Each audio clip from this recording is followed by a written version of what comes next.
Seeing the dumbfounded look on Leo's face, Claire felt a small surge of triumph. "You little punk. Did you really think you could keep a secret from me?" Little did he know, she'd already gone through back channels. Using her best friend connection with Tessa, she'd first heard from Kevin that Leo was busy helping his family start a business. Then, a quick call to her godmother. That's right, she had successfully acquired Susan's phone number, confirmed the plan to open a bakery. And that's how she managed today's surprise appearance. A divine intervention he never saw coming. Claire's strategy was crystal clear now. Since she had decided to launch a full-scale campaign to win over her deskmate, she had to attack on multiple fronts simultaneously. It wasn't enough to just focus on Leo. Conquering his parents was also a masterstroke. A smirk played on her lips. Based on how well she knew Leo's parents from her past life, it would be easy to win their affection again. And now, with her godmother busy with the new shop, what better time for her devoted goddaughter to step up? She'd help with planning, run errands, and be indispensable. Wouldn't that make her already smitten godmother fall head over heels for her? At that point, godmother? No, that would be mother-in-law. Goddaughter? No, she'd be promoted to daughter-in-law. She was already fantasizing about her future with her mother-in-law, a picture of perfect domestic harmony. Leo would be relegated to serving them tea and washing their feet. Claire's inner self was practically giddy with joy. She was so lost in her thoughts that Susan had to call her name twice, a hint of concerned confusion in her voice. "Claire? Claire, what are you smiling about all by yourself, silly girl?" Claire snapped back to reality, her energy instantly returning. "Nothing." She turned to Susan, all business. "Mom, how are the preparations for the shop coming along? Let me take a look. I can give you some ideas." Claire was supremely confident in her ability to help with the new bakery. In her past life, the Ice Queen CEO's corporation had primarily focused on managing shopping malls. She was intimately familiar with every aspect of opening a store, from layout and marketing to product selection. While bakeries weren't her specialty, as someone reborn, her vision and experience from over a decade in the future gave her the unshakable belief that she could easily help Susan turn this small-town bakery into a powerhouse.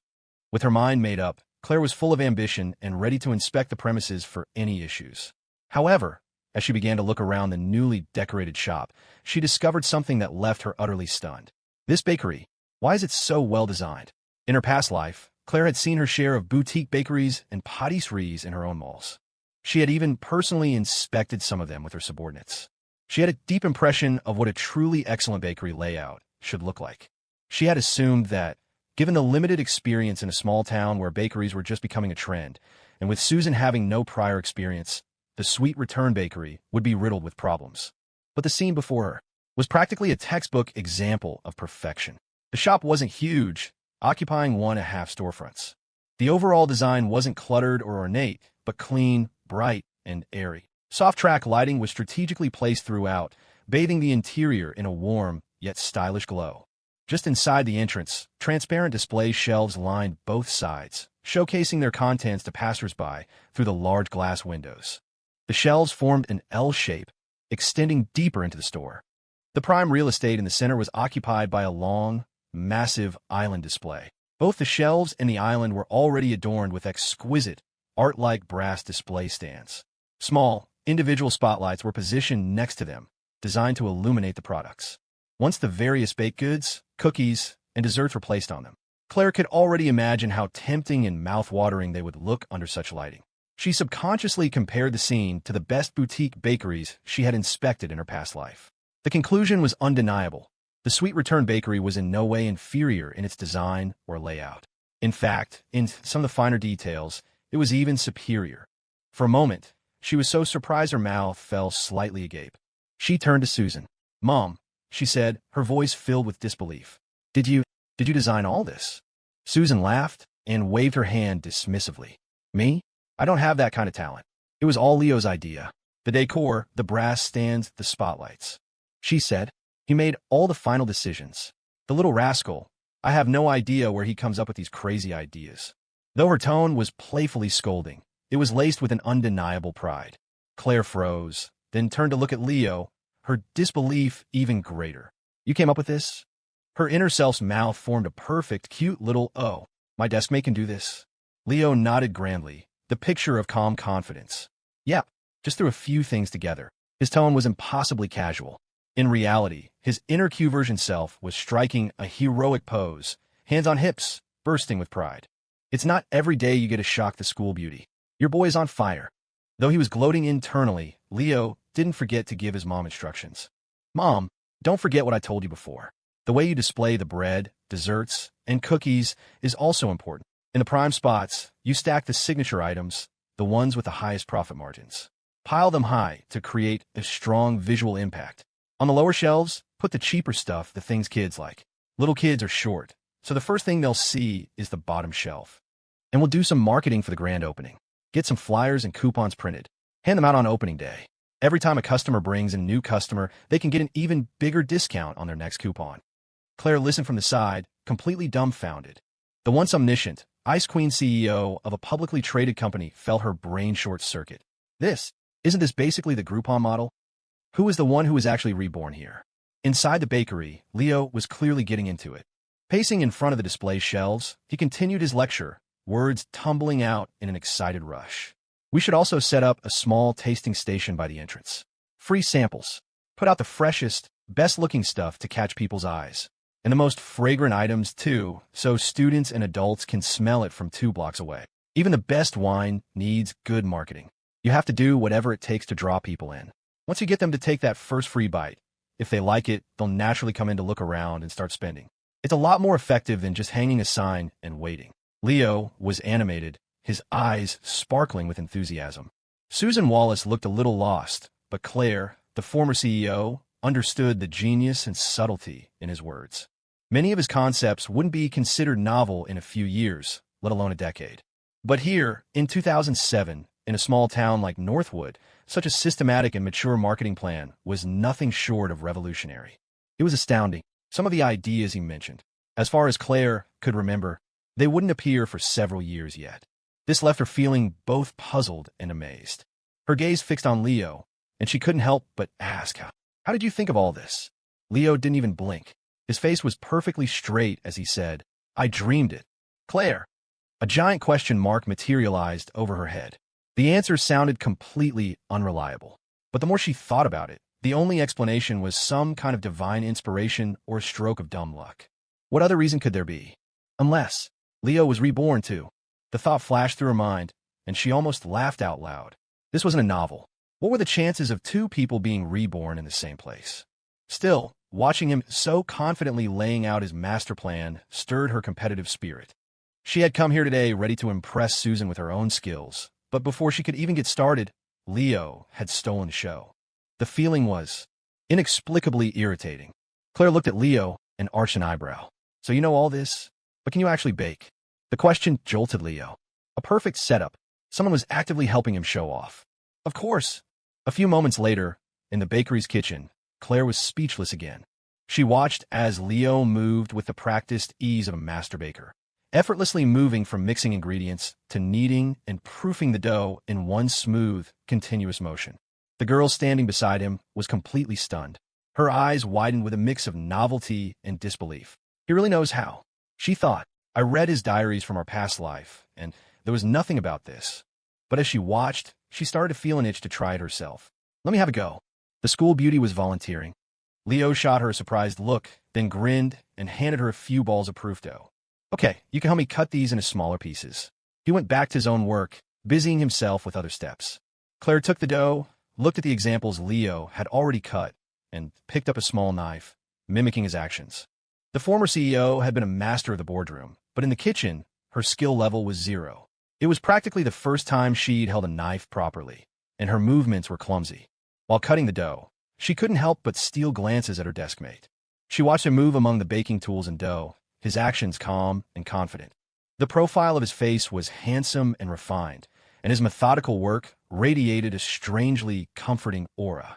Claire found herself getting lost in the moment, and in that moment, she forgot about the sharp knife in her hand. A soft cry of pain made Leo whip his head around. He saw Claire wincing, her brow furrowed as she cradled her hand. A thin line of blood was welling up on her finger. You cut yourself? Let me see. Leo rushed over, grabbing her hand. He took one look and frowned. The cut wasn't deep, but it was almost an inch long. Wait here. He quickly turned to a nearby toolbox, rummaging through it until he found disinfectant and a Band-Aid. He returned and carefully cleaned the wound, dabbed it dry with a tissue, and then meticulously applied the Band-Aid. Once finished, Leo let out a sigh of relief, his tense expression softening. There, try not to get it wet for a few days. It should be fine. As he was giving her instructions, he suddenly realized she hadn't said a word. He looked up, confused, only to find her staring at him, completely dazed. That's when it hit him. The distance between them was practically nothing, and he was still tightly holding her hand. To an outsider, the scene would look incredibly intimate and ambiguous. Leo quickly let go of her hand, trying his best to act nonchalant. Well, it's only reasonable for a desk mate to show a little concern, right? A blush crept up Claire's cheeks, but she too tried to mask it with her usual cool demeanor. Right, reasonable. The air suddenly went still. A delicate tension filled the space between them. The two fools were clearly flustered. They both awkwardly looked away, then instinctively snuck a peek at each other. Their eyes met for a split second, and they both panicked, whipping their heads away again. To break the awkward silence, Leo hurried back to the dough. Just, don't move. Watch me work. Claire mumbled a soft, okay. And so, one of them returned to the counter, trying desperately to look focused, while the other sat quietly on a nearby stool, watching him with rapt attention. As Leo kneaded and arranged various colorful batches of dough, combining them together, an unbaked, multicolored cookie dough log began to take shape. Claire leaned in curiously. She instantly recognized the design, and her eyes widened in surprise. Is that a SpongeBob cookie? Leo grinned. You can tell. He used a pastry knife to slice a thin piece off the log, and SpongeBob's cheerful face appeared in perfect detail. To be precise, they're cartoon cookies. For the grand opening, just having a nice design isn't enough to do more than attract some initial curiosity. Leverage both sides? What the hell does that mean? In the women's clothing store, Kevin Zhao sat on a small sofa, his eyes practically spinning. He was completely lost. Leo, man, can you explain that again? I didn't get it. Leo laughed and patiently explained it to his best friend one more time. It's simple, really. If you want to make the cartoon cookies a big hit and get them all over Northwood, we need to leverage the department stores and the small convenience stores. We need them to agree to stock the cookies first. We use their shelf space and their customers to get more people to see the product. But normally, both the big stores and the small shops have their own suppliers and display plans. They won't just accept a strange new product. The Sweet Return Bakery is brand new. It hasn't even opened. We have no leverage to negotiate with them. Kevin nodded along. Right, I get that. So it's impossible then. There's a way, Leo said with a smile. The Sweet Return Bakery doesn't have the clout. But what if we approached the small convenience stores on behalf of the big department store? And what if we approached the big department store on behalf of a whole network of small convenience stores? In the future, this would be a classic arbitrage strategy. It was like this. Say you wanted to have a barbecue in your dorm. You tell roommate A, we're having a barbecue. I got the grill and the burgers. We just need buns. Bring some. Then you tell roommate B, we're having a barbecue. I got the grill and the buns. We just need burgers. Bring some. Finally, you tell roommate C, the burgers and buns are covered. Just bring a portable grill and we're all set. Just like that, you contributed nothing, but you all get to enjoy a great barbecue. The same principle applied to leveraging the department store and the convenience stores. You go to the convenience stores claiming to be a partner of the big department store, telling them you have a new product to pilot in smaller shops. With the department store's name as backing, the small shop owners are more likely to trust you. Then, you turn around and go to the department store, telling them you've already integrated a large network of convenience stores and have your product on their shelves. The department store is then more likely to believe your bakery has the capital and influence to be a worthy partner. This time, Kevin finally got it. He looked at his best friend with pure awe. Holy shit, you can do that? Leo, you're a freaking genius. But after a moment of praise, a thought struck him. Wait a second, what does any of this have to do with getting Claire to wear stockings? Before Leo could answer, a cool, pleasant voice drifted over. It's simple. He needs someone to help him put on a show. The dressing room curtain was pulled aside, and Claire emerged, accompanied by Tessa. She looked completely different from her usual simple, pure style. It was as if she had been totally transformed. She wore a sleek, black pencil skirt and a crisp, white turtleneck, a look that was both elegant and powerful. Below the hem of her form-fitting skirt, her slender legs were wrapped in black stockings, and a pair of black stiletto heels completed the outfit, making her already tall frame look even more statuesque. Her usual ponytail was gone, replaced by a sophisticated updo. With just a touch of light makeup, she exuded a cool, mature confidence. If the girl before was a beautiful and aloof schoolbelle, the woman standing before them now was a stunning and commanding professional. She was breathtakingly, heart-stoppingly beautiful. Even Leo was hit with a jolt, his mind going blank for a second as he saw her walk out. This version of Claire was at least 80% similar to the stunningly beautiful woman he had seen 16 years in the future. Kevin was just plain floored. Holy, is that Claire? He squinted dramatically. Excuse me, miss, could you move? You're blocking my view of the goddess. Ow, ow, ow. He was cut short as an infuriated Tessa grabbed his ear and dragged him aside for a stern talking to. He had well and truly asked for it. The commotion, however, gave Leo a moment to regain his composure. He turned to Kevin and Tessa to explain. Whether we're talking to the department store or the convenience stores, we need a convincing identity. Otherwise, they won't buy what we're selling. Kevin looked at Leo, confused. So your identity is... Tessa leaned in, her expression curious. Leo smiled, stood up, and straightened his collar. He announced calmly, am the regional channel development lead for a Portland-based gourmet food brand, overseeing market penetration in smaller towns. Tessa and Kevin stared dumbfounded. Leo casually walked over to Claire and pulled a pair of black-framed glasses from his pocket, handing them to her. And this, he said, is my secretary. Claire gracefully took the glasses and put them on. The frames added an extra layer of electrifying charm to her cool, professional look. Kevin looked from Leo to Claire, his jaw practically on the floor. Holy shit, cosplay? You guys are. You're into some wild stuff. Tessa couldn't help but lean in and whisper to her best friend. Claire, you actually agreed to this? Claire's expression was serene. Desk mates helping each other out. It's perfectly reasonable. Besides, she added, a slight curve to her lips, it's also fun, isn't it? As someone who had been reborn, Leo didn't go into battles unprepared. With everything in place, he changed into a well-fitting suit. Accompanied by his beautiful secretary, he walked into the small convenience stores of their town. He spoke to the owners with politeness and poise. The young man's calm and articulate manner far exceeded his apparent age. He had prepared documents and materials in hand, and behind him stood a stunningly cool and elegant woman, a secretary whose aura made it clear she was not from a small town like Northwood. The sharp but simple shop owners were immediately 70% convinced. These two are definitely a big deal. Besides, the stocking and display rules for small convenience stores weren't that strict. Looking at the fun and novel cartoon cookies, the owners could see their potential. They had nothing to lose. So, they all readily agreed to purchase a small quantity and place them in prime display locations. Mission 1 complete. Next up was Mission 2, Northwood County's largest chain supermarket, Omnimart. If you want to hide a truth, create a fake truth and let your opponent discover it. Once they feel the satisfaction of having exposed a lie, they'll relax and won't dig any deeper. Leo knew that the manager of Omnimart wouldn't be as easy to fool as he appeared. He also knew that the documents and photos he'd prepared weren't enough. So, he made himself the most obvious flaw in the plan, deliberately exposing his own youth. To others, no matter how poised he acted, he was still just an 18-year-old kid. But Claire was different. She had a natural aura of authority. Dressed as a professional with a touch of makeup, no one would believe she was just a recent high school graduate. She had transformed into a cool, dignified, and mysterious figure. And it worked. Mr. Peterson, the manager, had clearly bought it. The moment the cool, beautiful woman who had been pretending to be a secretary revealed her true identity, Mr. Peterson became incredibly attentive. He scrambled to his feet to shake Claire's hand. The rest of their negotiation was smooth sailing. He agreed to the partnership without hesitation.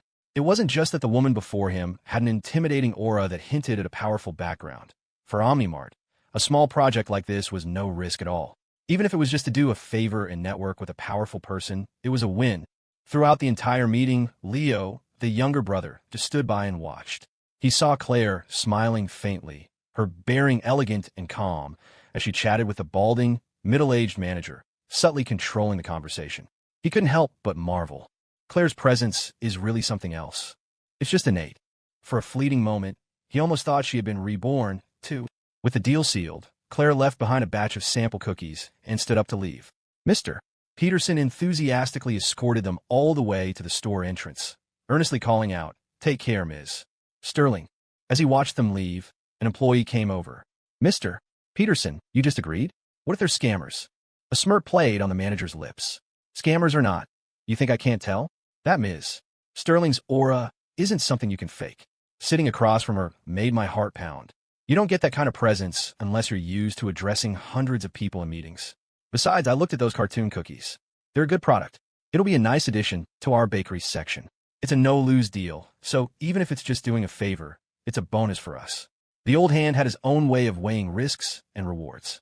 The employee's eyes lit up as he laid on the flattery. You're incredible, Mr.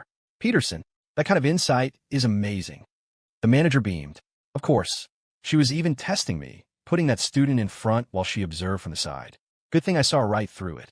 I bet I made a good impression on Ms. Sterling. The employee got curious. So that guy, was he really her brother? Mr. Peterson let out a knowing chuckle, a sly smile only middle-aged men understood. She says he's her brother, but who knows? Maybe he's the young lover she's taken a liking to. The employee's eyes widened again, followed by more frantic flattery. Mr. Peterson, brilliant. The manager laughed heartily and turned away, full of swagger. Watch and learn. Your big brother Peterson has a few tricks you can study for a long time. Holy shit, you guys actually pulled it off? Back at the bakery, Kevin's jaw was on the floor. He looked at Leo and Claire as if they were gods.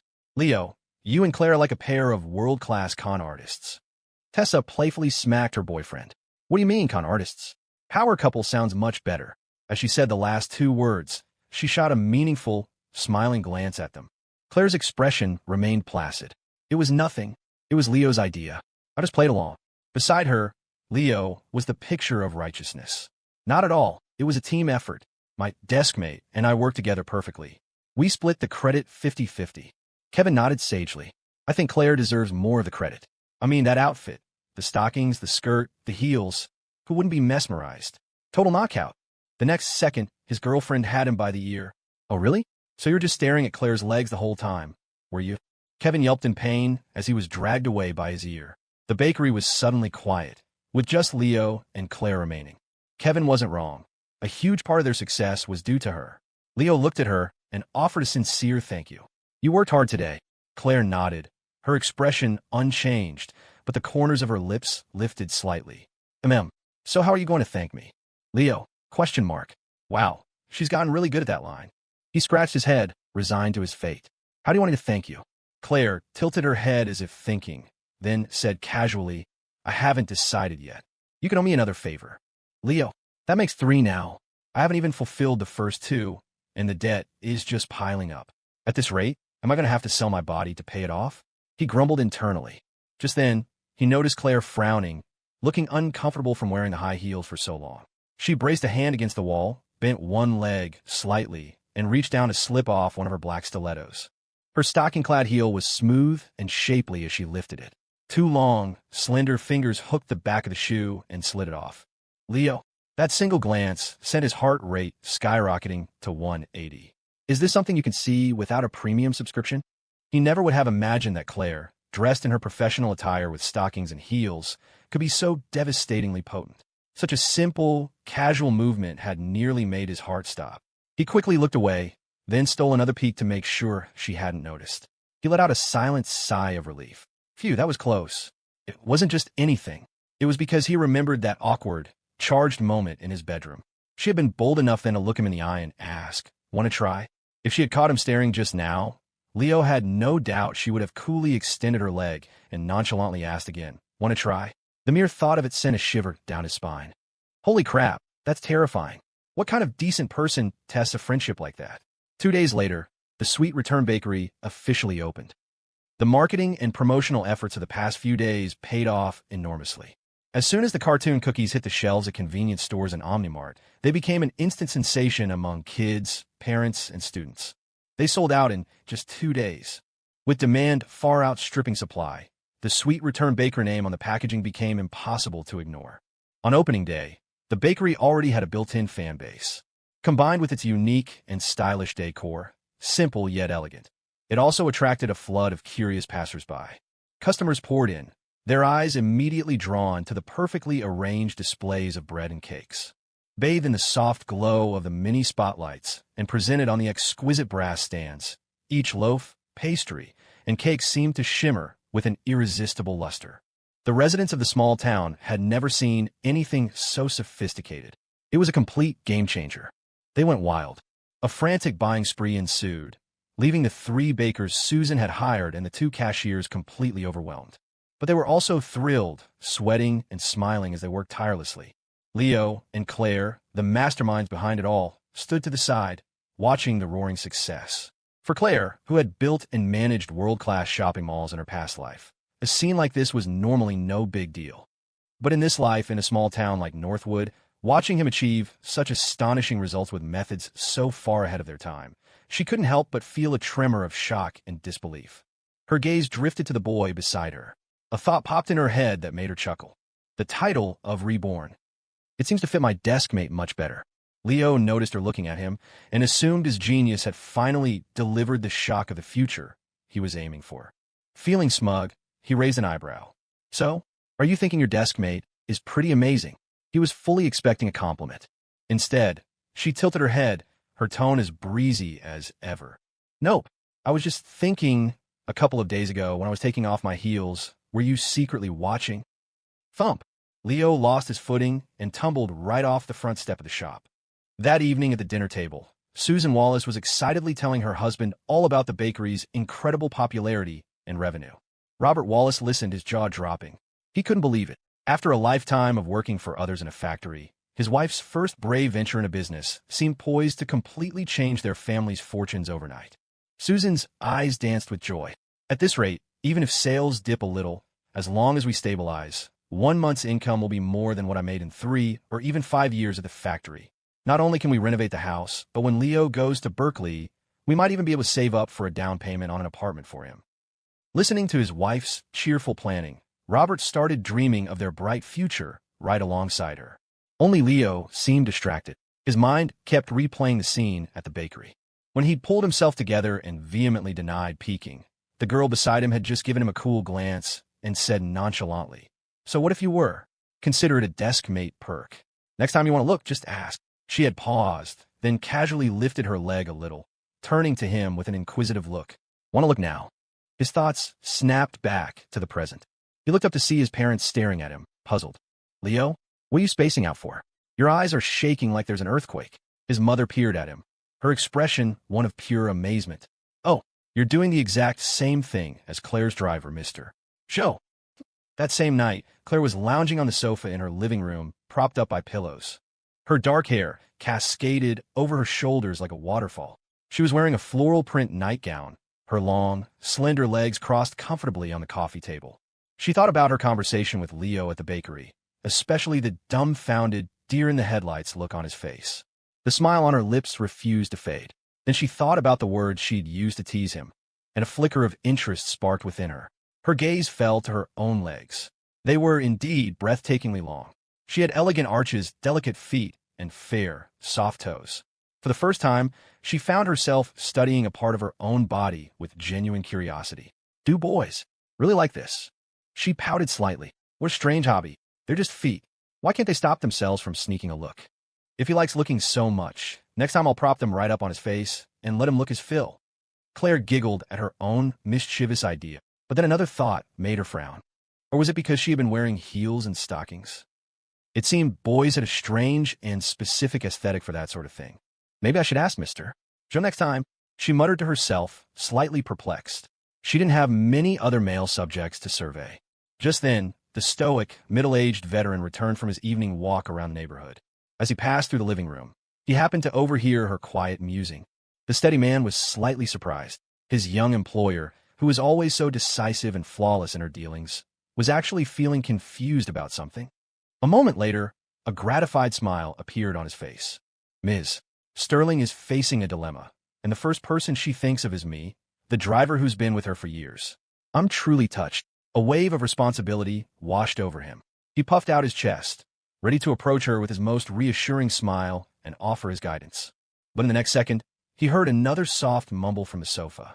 "Are black stockings really that important to men?" His foot, which was about to step forward, froze mid-air. His entire body went rigid. Then, the man named Joe retreated from the living room, his eyes wide with terror.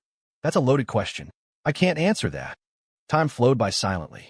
In mid-July, acceptance letters from universities began arriving in mailboxes across the country, delivered into the hands of recent high school graduates. Tessa and Kevin had already received their letters from Portland Tech and Portland State University. By late July, 2 letters from the University of California, Berkeley, arrived for Leo and Claire. The countdown to a new life in college had quietly begun. Along with the acceptance letters came the dates for freshman orientation. Tessa's at Portland Tech was August 27th, and Kevin's at Portland State was the 29th, only 2 days apart. Kevin planned to go up with his girlfriend early to get the lay of the land and, more importantly, to act as her personal porter. He had to make an appearance in front of all the other freshmen at her school to stake his claim. This beautiful flower is taken. Don't even think about it, you vultures. Leo and Claire's orientation at Berkeley was even earlier, August 17th. This meant they would have to say goodbye to their friends and embark on their college journey ahead of everyone else. Both Tessa and Kevin were bummed. You guys have to leave so soon? We were hoping to spend the Star Festival with you. In 2007, the Star Festival fell on August 19th. Leo and Claire would be long gone by then. In response to this, Leo put on a righteous front. What does the Star Festival have to do with us? You two can just celebrate it by yourselves. But when Claire heard it, her eyes lit up with a thoughtful glimmer. The Star Festival. Regardless, with the acceptance letters and orientation dates confirmed, the 4 friends' summer of hanging out was officially winding down. As the day of their separation drew closer, they didn't say much, but they cherished their remaining time together even more. They met up frequently, exploring every nook and cranny of Northwood, hitting up all the best food spots and shops one last time. Occasionally, they would drop by the Sweet Return Bakery to help with the increasingly busy shop. The 2 girls would work the front counter, handling sales and customer service. Claire was already the universally acknowledged beauty of Northwood High, with a cool, radiant elegance. Tessa was no slouch either, a top-tier beauty in her own right. Dressed in the bakery's uniforms with aprons tied around their waists, their sweet smiles sent the number of male customers through the roof.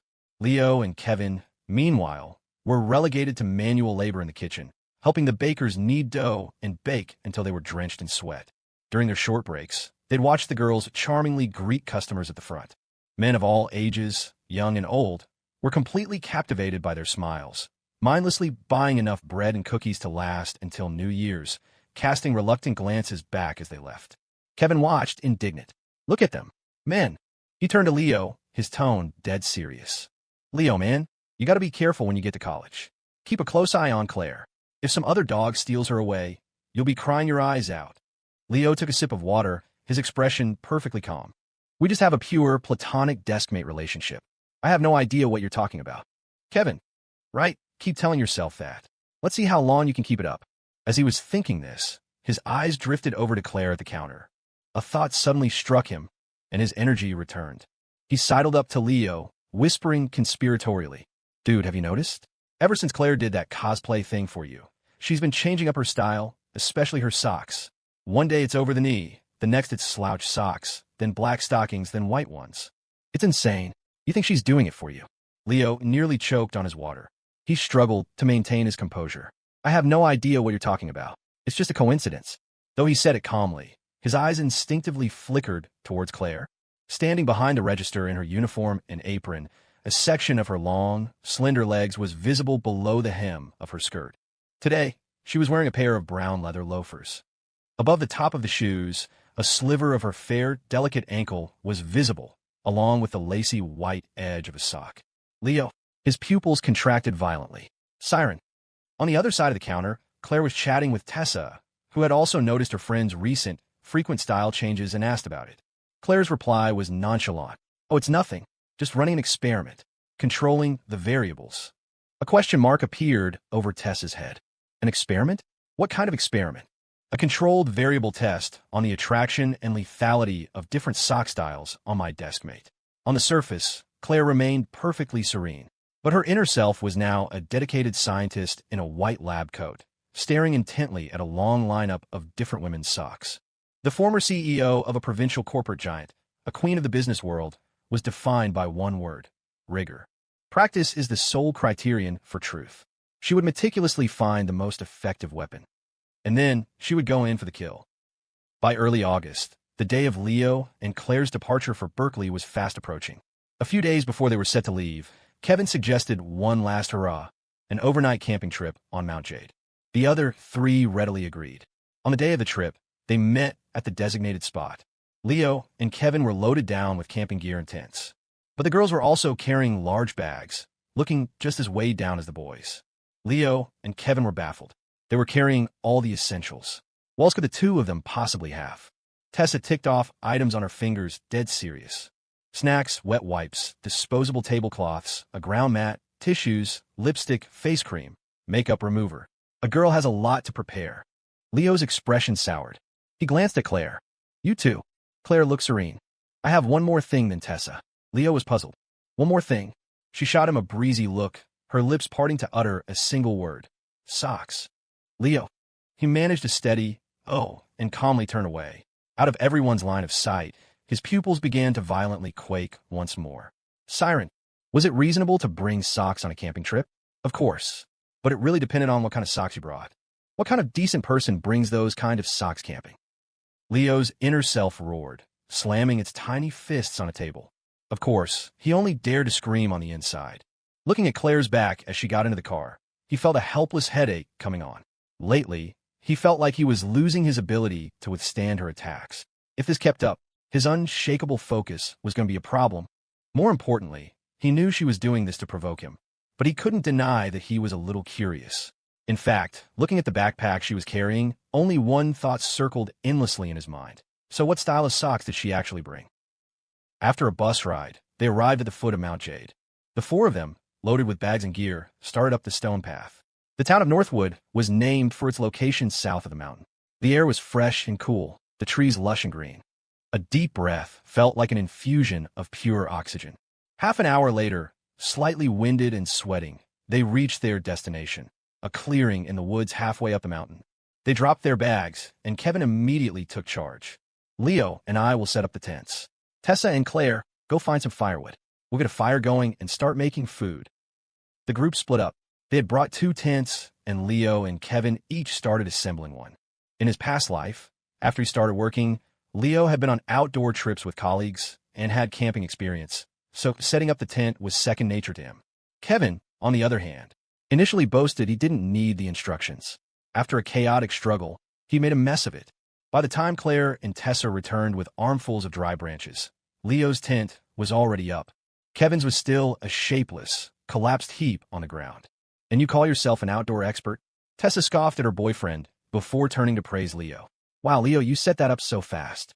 Have you been camping before? Leo just smiled and waved it off.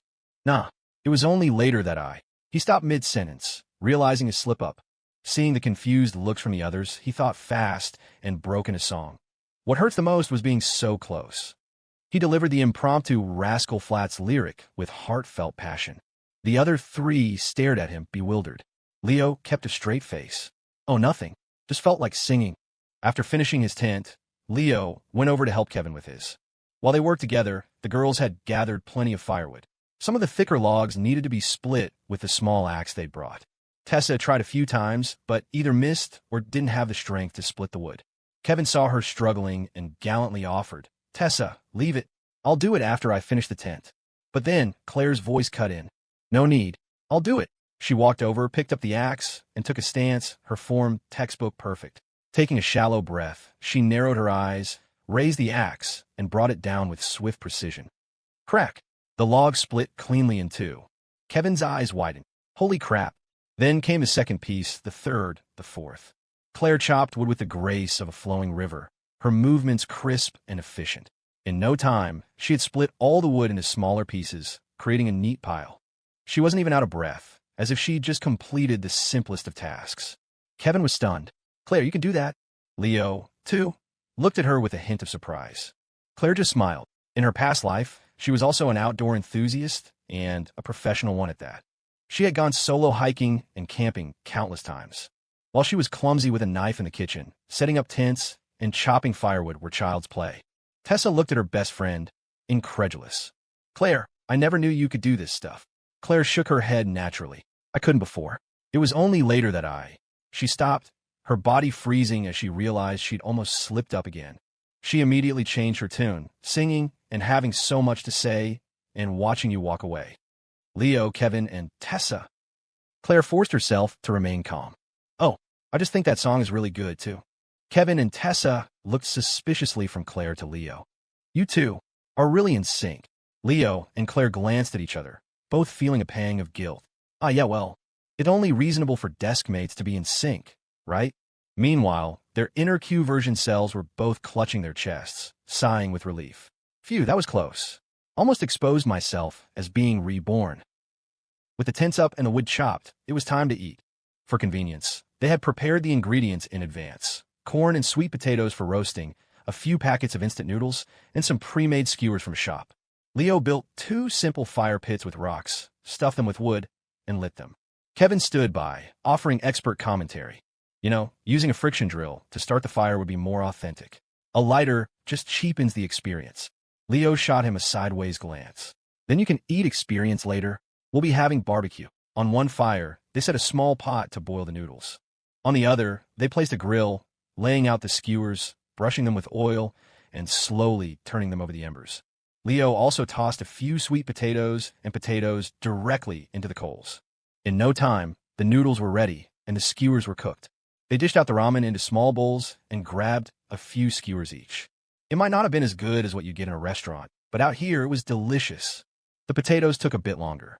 By the time they finished the noodles and skewers, they were done. Leo used a stick to pull them out of the fire. Kevin, ever impatient, grabbed a few. The heat made him hiss, juggling the hot potatoes like a circus performer. Once they had cooled a bit, Leo handed one to Claire. Try it. She took it, her slender fingers carefully peeling back the charred skin. She took a small bite. The inside was sweet and soft. She closed her eyes slightly, a look of pure enjoyment on her face. Not bad, but because the potato skin was blackened, a little smudge of ash had gotten on the corner of her mouth. You've got something on your face, Leo told her. Claire raised an eyebrow, seemingly unaware. Leo pointed. She still didn't get it, trying to wipe it herself, but missing the spot.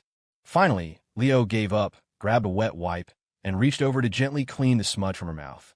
Right here. Got it. Claire finally seemed to understand. She nodded at him, her voice cool. Thanks. Unseen by him, the corners of her lips curved upward. At the same time, her inner self was grinning like a sly little fox. 100 clever tricks for interacting with your deskmate. Trick number 3. Too easy. After their self-made lunch, they tidied up and temporarily put out the fire. Tessa suggested they hike a bit further up the mountain. Everyone agreed. They left the campsite and continued up the stone path.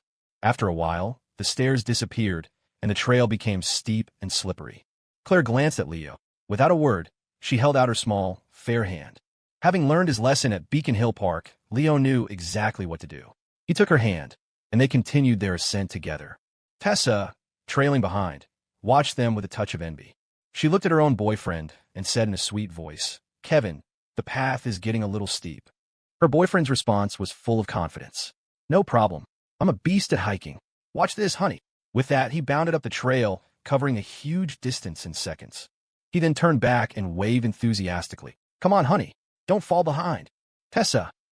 She suddenly felt the urge to trade him in for a new model.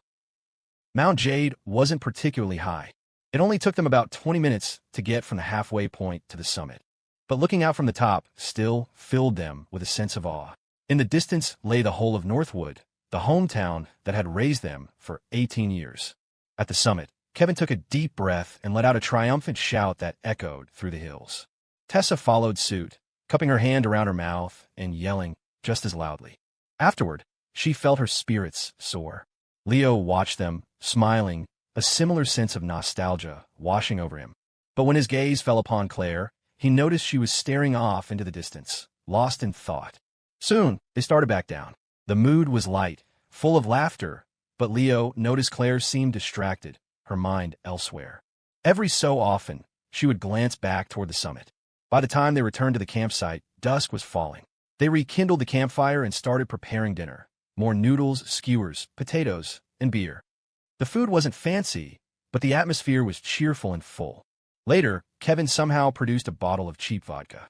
One moment, he was heroically raising his glass. To our friendship, I'll down this whole thing.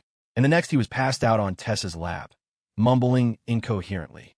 The other 3 didn't know whether to laugh or be annoyed. After dinner, Leo managed to haul his friend into a tent. Tessa, worried, went to take care of him. With the couple in the tent, Leo felt like a third wheel. He stepped outside and saw Claire standing up from the campfire. She turned to him. Leo, come with me to the summit again. Her expression was calm, betraying no emotion. Leo hesitated for a second, then nodded. Okay. Climbing the mountain at night was harder. The path was dark and hard to see. Leo held Claire's hand, carefully guiding them up. They didn't speak much. For some reason, he sensed a strange sadness emanating from her. Finally, they climbed the last slope and pushed aside a final branch. The summit opened up before them. There was no moon, no wind, no clouds. Above them stretched a vast ocean of stars, a silent, magnificent river of light. Just looking at it brought a sense of peace. Then, her clear, pleasant voice broke the silence. When I was little, my mom brought me up Mount Jade, too. Leo froze. He looked over and saw that she had let go of his hand and walked a few steps ahead. Her back was to him as she stared up at the night sky. Bathed in the immense starlight, her slender figure looked cool and fragile. Her voice was calm, tinged with memory. I was only 5. All I remember is that the mountains seemed so high and the steps were so steep. But holding my mom's hand felt so safe, so warm. We stayed on the summit until it was very late, until there were this many stars in the sky. She told me that soon, she would become one of those stars, and that later, if I ever missed her so much I was about to cry, I should just look up. The sky was a river of stars, a crystalline galaxy pouring down from above. On the summit of Mount Jade, bathed in the pale starlight, the girl's figure looked slender and fragile. She tried to maintain her cool expression, meeting Leo's gaze without flinching. Even now, when what she wanted was comfort, she pretended it was just a simple request, as if she were merely asking him to fulfill a promise. Leo's gaze softened. Perhaps, in this moment, he was seeing the real Claire, the person hidden beneath the icy surface. Even the proudest people have a soft, vulnerable spot they keep hidden. The prouder they are, the more reluctant they are to show that weakness to anyone. And yet, she had said those words to him. Even if she was pretending to be calm, she was like a stubborn little animal, trembling and uncertain, yet still baring her soft underbelly to him without reservation. It was a profound gesture of trust. And for him, Leo Wallace, how lucky am I? Without a word, he walked up to her, opened his arms, and gently pulled her into a hug. She felt soft and warm in his embrace, and he could smell the faint, clean scent of her hair. There was nothing romantic in his heart at that moment, just a quiet need to hold her.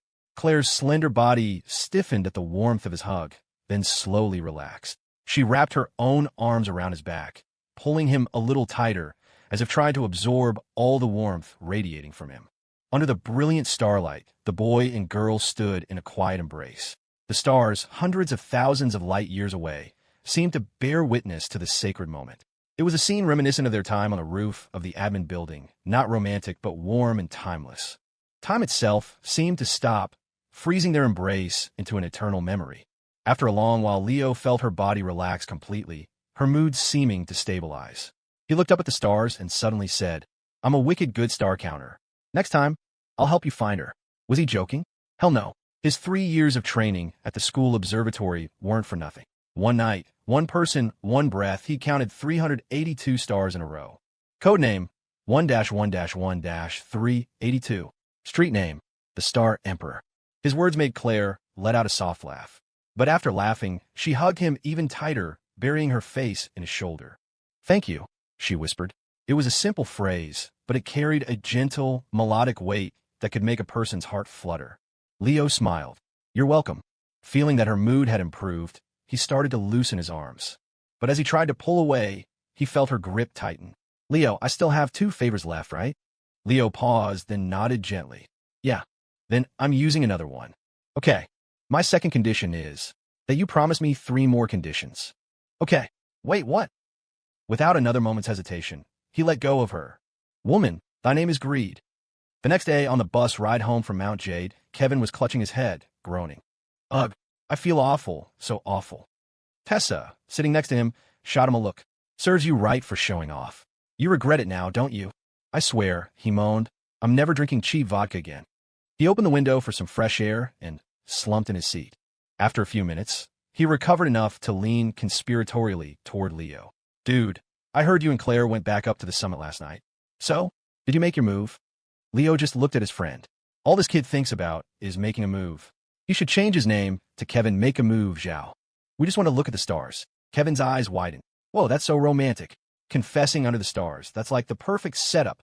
Hearing his friend's words, Leo couldn't help but think back to the night before. He remembered Claire's stunning beauty under the vast starlight and the soft, fragrant warmth of their embrace. His heart skipped a beat. Yeah, it was pretty romantic. Time slipped by. Suddenly, it was August 14th. The next day, Leo and Claire would be leaving for Berkeley. That night, the four of them had one last dinner together. Kevin, breaking his vow, opened another bottle of vodka. Half an hour later, he was a drunken mess again, clinging to Leo and sobbing. Leo, I'm gonna miss you, man. Don't forget about me when you're at college. And you have to, absolutely have to, win Claire over for good. Before he could finish, Tessa dragged him away to sober up. After dealing with her boyfriend, Tessa returned to the table. She poured herself a full glass of wine, raised it to Leo and Claire, and smiled. Goodbyes are temporary, but friendship is forever. This is to wish you both a safe journey. We'll see you at winter break. August 15th. At the Wallace house, Robert and Susan were up at the crack of dawn, bustling around to help Leo pack. They had originally insisted on taking him to Berkeley themselves. But with both of them busy with work, especially with the new bakery being so successful, Susan simply couldn't get away. Plus, when they heard their son was traveling with their goddaughter, their entire attitude changed. Young people should travel together, they declared, suddenly enlightened. It's enough for you two to go. If the old folks tag along, it would just be inconvenient. Their change of heart was instantaneous. Leo eyed his parents suspiciously. He had a feeling they were up to something. And what do they mean by inconvenient? It doesn't mean anything, his mother said, her face perfectly straight. It just means that you and Claire are good classmates, good desk mates. It's fitting for you to travel together. If your father and I came along, we might get in the way of you two. Bonding. Right, dear? His father nodded without hesitation. Your mother is right. They had arranged it beforehand. In the afternoon, Claire would come by to pick Leo up and go to the train station together. Leo carried his luggage downstairs with his parents. The familiar black Maybach was already waiting outside. Mr. Joe was finally recovered and back on duty. Leo's parents greeted him warmly. The kind-hearted Susan even offered to recommend a doctor she knew, earnestly telling him that even small problems shouldn't be ignored. The stoic Mr. Joe's mouth twitched, and he thanked her with a complicated expression. Then, Robert and Susan took Claire's hands, fussing over her. Be careful on the road, okay? Stay safe. If you need anything on the train, any heavy lifting, just make Leo do it. If you run into any bad people, just push Leo at them. He can buy you some time. Leo, are these my real parents? Who's the biological child here? In front of his parents, Claire was the picture of a sweet, obedient girl. She smiled and nodded. Don't worry, Mom. I'll take good care of Leo. As she said the words, take care, she shot a subtle, deliberate glance at him, putting a slight emphasis on the phrase. Leo, ? He had no idea that someone else was even more shocked. Mr. Joe. What's going on? Ms. Sterling is already calling them. Mom and Dad. A tidal wave of shock crashed through the veteran driver's heart. Susan happened to look over at that moment and gasped. Oh my, Mr. Joe, your eye is twitching again. This must be serious. You have to see the doctor I recommended. Before they got in the car, Leo's parents pulled him aside. His mom discreetly slipped a bank card into his hand. This has your tuition and your living expenses for the semester, she whispered. We had originally budgeted $800 a month, but your dad and I talked it over last night and added a bit more. It's $1,500 a month now. When you're out on your own, don't skimp on food or clothes. Your parents have money now. As she said this, a rare look of pride crossed her face. His dad nodded enthusiastically beside her. That's right. Don't be too frugal. Your mom's rich now. Seeing his parents like this, so overjoyed at being able to give him a little more, touched a soft spot in Leo's heart. His nose tingled, and he smiled as he was about to accept. But in the next second, their tone shifted. They glanced furtively at Claire and lowered their voices again. And one more thing. Take care of Claire when you're out there. When you're with a girl, a man has to be generous, understand? Spend what you need to spend. If you run out, just ask us for more. The train station wasn't far, about a 20-minute drive. In the car, Leo made small talk with Mr. Joe. Aren't you coming with us, Mr. Joe? He asked curiously. As the family's dedicated driver, he had chauffeured Claire to and from school for 3 years. Leo had assumed he would follow her to Berkeley. Claire, sitting beside him, answered for him in a calm, casual tone. Mr. Joe is coming. He just has some things to take care of these next couple of days, so he's not on the same train as us.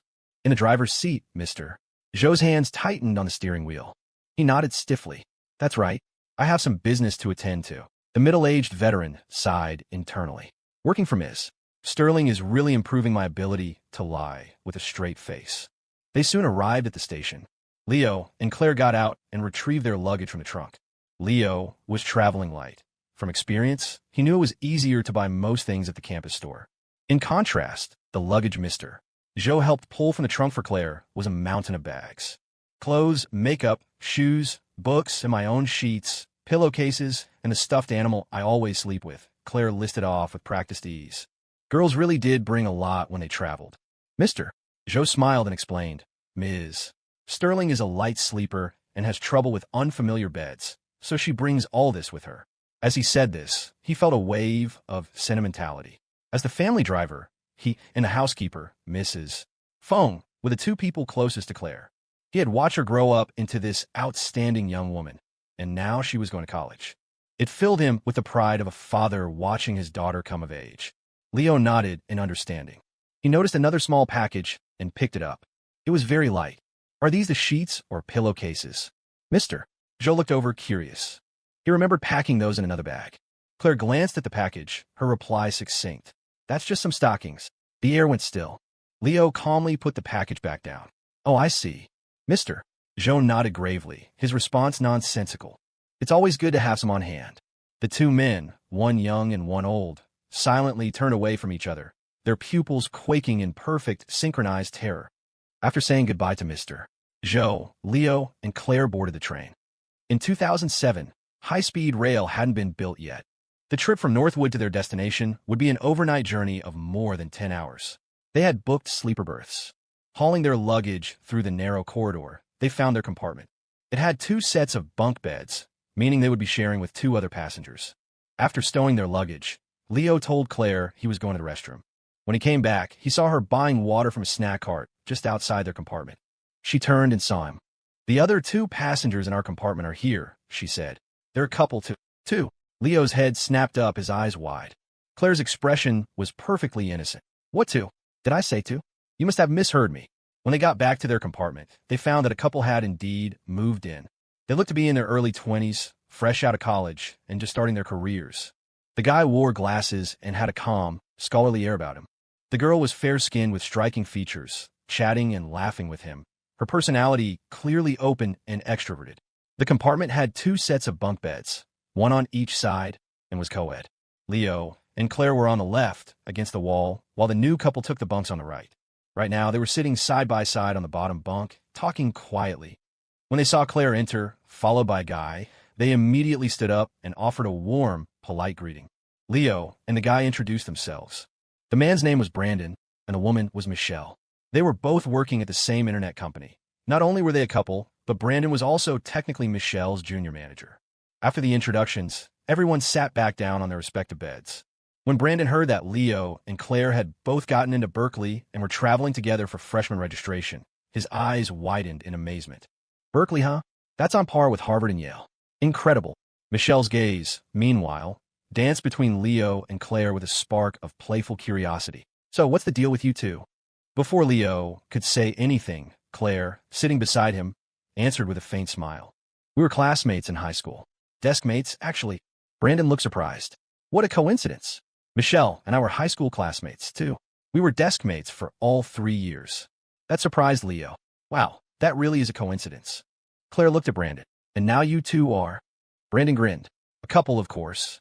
We didn't start dating until we both ended up at the same university. Beside him, Michelle couldn't help but pout, giving her boyfriend a playful glare. You've got some nerve saying that. You have no idea how obvious I was in high school. I did everything short of spelling it out for you. She sighed dramatically. But this one was a total block of wood. I don't know if he was genuinely clueless or just playing dumb, but he never got the hint. Leo froze. Why does that sound so familiar? He could feel Claire's eyes on him for a second, a hint of a smirk on her lips.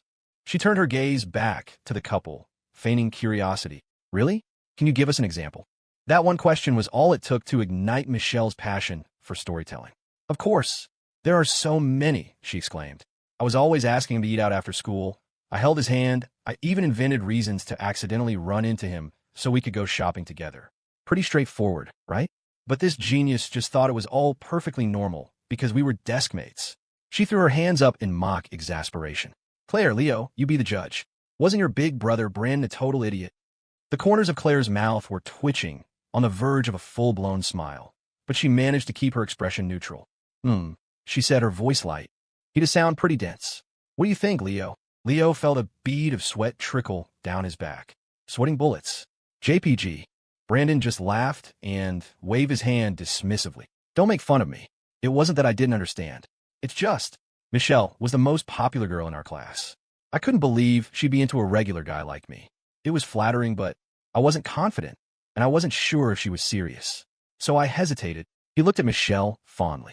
But once we got to college and were still at the same school, it didn't take long for me to finally ask her out. Michelle nodded, beaming. That's right, she said.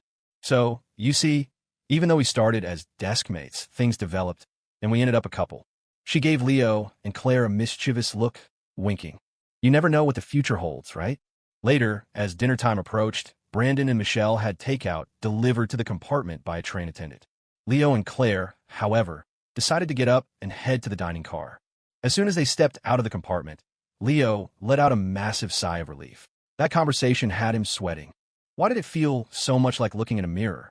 Beside him, Claire glanced over, her voice a soft, airy whisper. Not every pair of desk mates ends up like Brandon and Michelle. She paused. You don't have to be scared. Scared?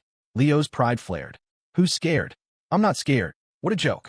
He was a reborn man, a mature soul in his 30s. If he was determined to engage in a thrilling battle of wits with his beautiful deskmate, he couldn't let her keep him on the defensive forever. If the tiger doesn't roar, people will think it's a sick cat. It was time to go on the offensive. An idea sparked. Leo looked at Claire and suddenly grinned. You know, if we did end up like them, it wouldn't be so bad. Claire seemed to freeze for a second. What? Leo pressed his advantage, taking a step forward, backing his deskmate against the wall of a narrow train corridor. I'm saying, if our relationship as deskmates were to develop, it wouldn't be a bad thing. He leaned in closer.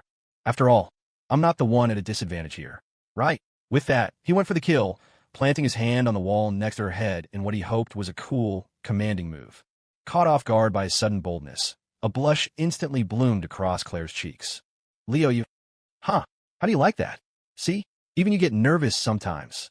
Mwahaha. A tiny cartoon version of himself inside his mind struck a triumphant pose, laughing maniacally. Welcome to the top lane, baby. But in the next second, with the blush still on her cheeks, Claire's lips parted and she murmured, You're blocking the snack cart. Huh. He blinked. Automatically, he turned his head. A middle-aged woman pushing a cart loaded with snacks and drinks was standing right there, glaring at him. He was blocking the entire corridor. Sorry, so sorry. His 3 seconds of cool evaporated instantly. Leo scrambled out of the way, red-faced and apologizing profusely, ambushed by the snack cart lady. Attack failed. In the dining car, Leo and Claire got 2 box meals and found an empty table. They were sharing it with a mother and her daughter. The mother, whose last name was Chu, looked to be about 30 with a gentle demeanor. The little girl, Mia, was 5 or 6, as adorable as a porcelain doll. During their conversation, they learned that the two were also heading to the Bay Area. Mia, sitting on her mother's lap, looked from Leo to Claire and asked in her sweet, childish voice, Mister, are you and the big sister married? Leo chuckled and corrected her gently.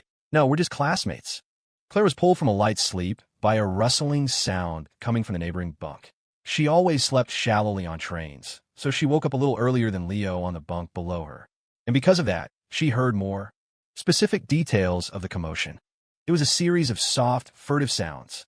The couple was clearly trying to be quiet, careful not to disturb or wake the 2 sleeping teenagers in the same compartment. But in the dead silence of the night train, separated by only a narrow aisle, the low moans and breathy whispers were unmistakably clear to the now-awake girl.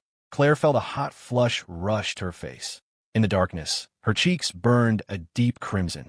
In her past life, she had been the president of a publicly traded company, a woman who had seen and handled all sorts of high-stakes situations. But she had never experienced this. For a moment, she was completely flustered, her heart pounding in her chest. She didn't dare breathe, didn't dare make the slightest movement, terrified that the couple next door would realize she was awake. She tried to hold her breath and stay perfectly still. But the faint, continuous rustling only made her face burn hotter. Her ears felt like they were on fire, and a strange weakness spread through her limbs. Those two, how can they be so bold? Mortified, Claire carefully quietly pulled the blanket over her head. Then she took out her phone and tentatively sent a text to the person in the bunk below. "Did you hear that?" A moment later, she heard a faint stir from below, and her phone screen lit up silently with a reply. The 3 exclamation points almost made her laugh out loud. She quickly clapped a hand over her mouth to stifle the sound. The text meant he was awake too, and just as shocked as she was. When she was the only one listening, she had felt embarrassed and flustered. But now that she knew she had a companion in the same predicament, Claire suddenly felt much more relaxed. Lying in her cocoon of blankets, she tilted her head, a mischievous smile spreading across her lips as she typed another text. "What do you think they're doing?" The screen lit up. Leo stared at the question from his deskmate. It was so innocent, so blissfully unaware. "Playing dumb, are we?" he thought, a dark line forming on his forehead. With the sound from the next bunk being so descriptive, was there any doubt what a young couple would be doing in the middle of the night? Fine. If she wanted to play innocent, he could play along. He carefully typed out a reply. Up above, in her blanket fort, Claire's screen lit up again. "Not sure," the text read, "but based on the noise, they might be fighting." His deadpan response nearly made her choke with laughter again. She fought it back and, feigning concern, replied, "Should we go break it up?" "Break it up." Down below, Leo glanced towards the opposite bunk. If they went over to break it up, the couple would probably murder them. He typed back with righteous conviction, "No, let's not. Their relationship is so good. Maybe a little fighting is just their way of spicing things up." Her reply came quickly. "Good relationships have fights?"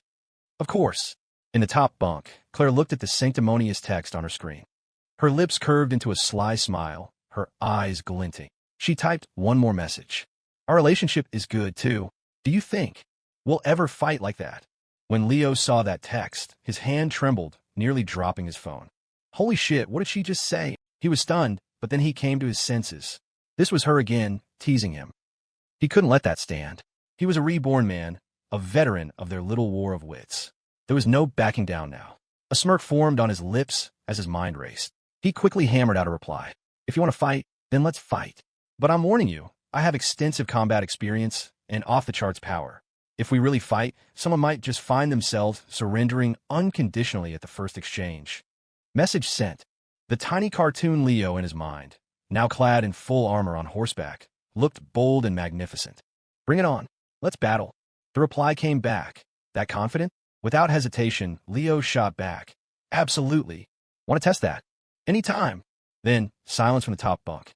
The tiny Leo on horseback threw his head back and laughed, one hand on his hip. "Aha, is that all you've got? Too easy." In the next second, he heard a soft rustling from above. Puzzled, Leo looked up. In the dim light, he could just make out a long, thin, black, silk-like object slowly descending from the gap between the bunk and the wall. As if guided by a finger from above, the silky thing swayed and trembled gently, an alluring, seductive invitation. It was a blackstocking. It instantly killed the game. The phone slipped from his stunned fingers and fell onto the bed. The tiny cartoon Leo in his mind was sent flying off his horse from the force of a massive nosebleed. What the hell? Who uses a basic attack that's actually an ultimate move? At the same time, in the top bunk, Claire leisurely retracted her secret weapon. Putting her phone away, she snuggled back into her blankets, imagining the gobsmacked expression on Leo's face. A smile once again graced her lips. Extensive experience? Off-the-charts power? Is that all you've got? The next morning, around 8 or 9, when Leo and Claire finally got up, they found the compartment empty. Brandon and Michelle had already left. Their destination was Portland, so they had gotten off one stop before Leo and Claire. They must have left quietly, not wanting to wake them.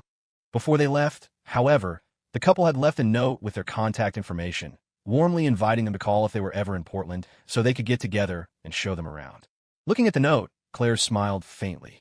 Brandon and Michelle, they're really nice people.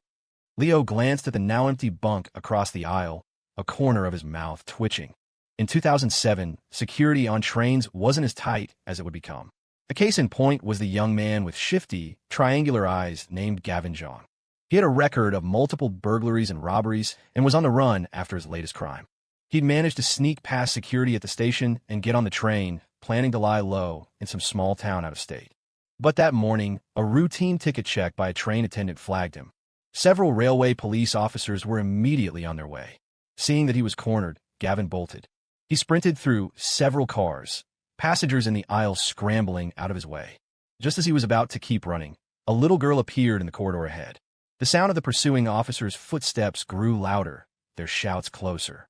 In that instant, a vicious glint appeared in Gavin's eyes. He made his decision. He lunged forward, grabbing the terrified little girl who was frozen in place, and pulled her in front of him.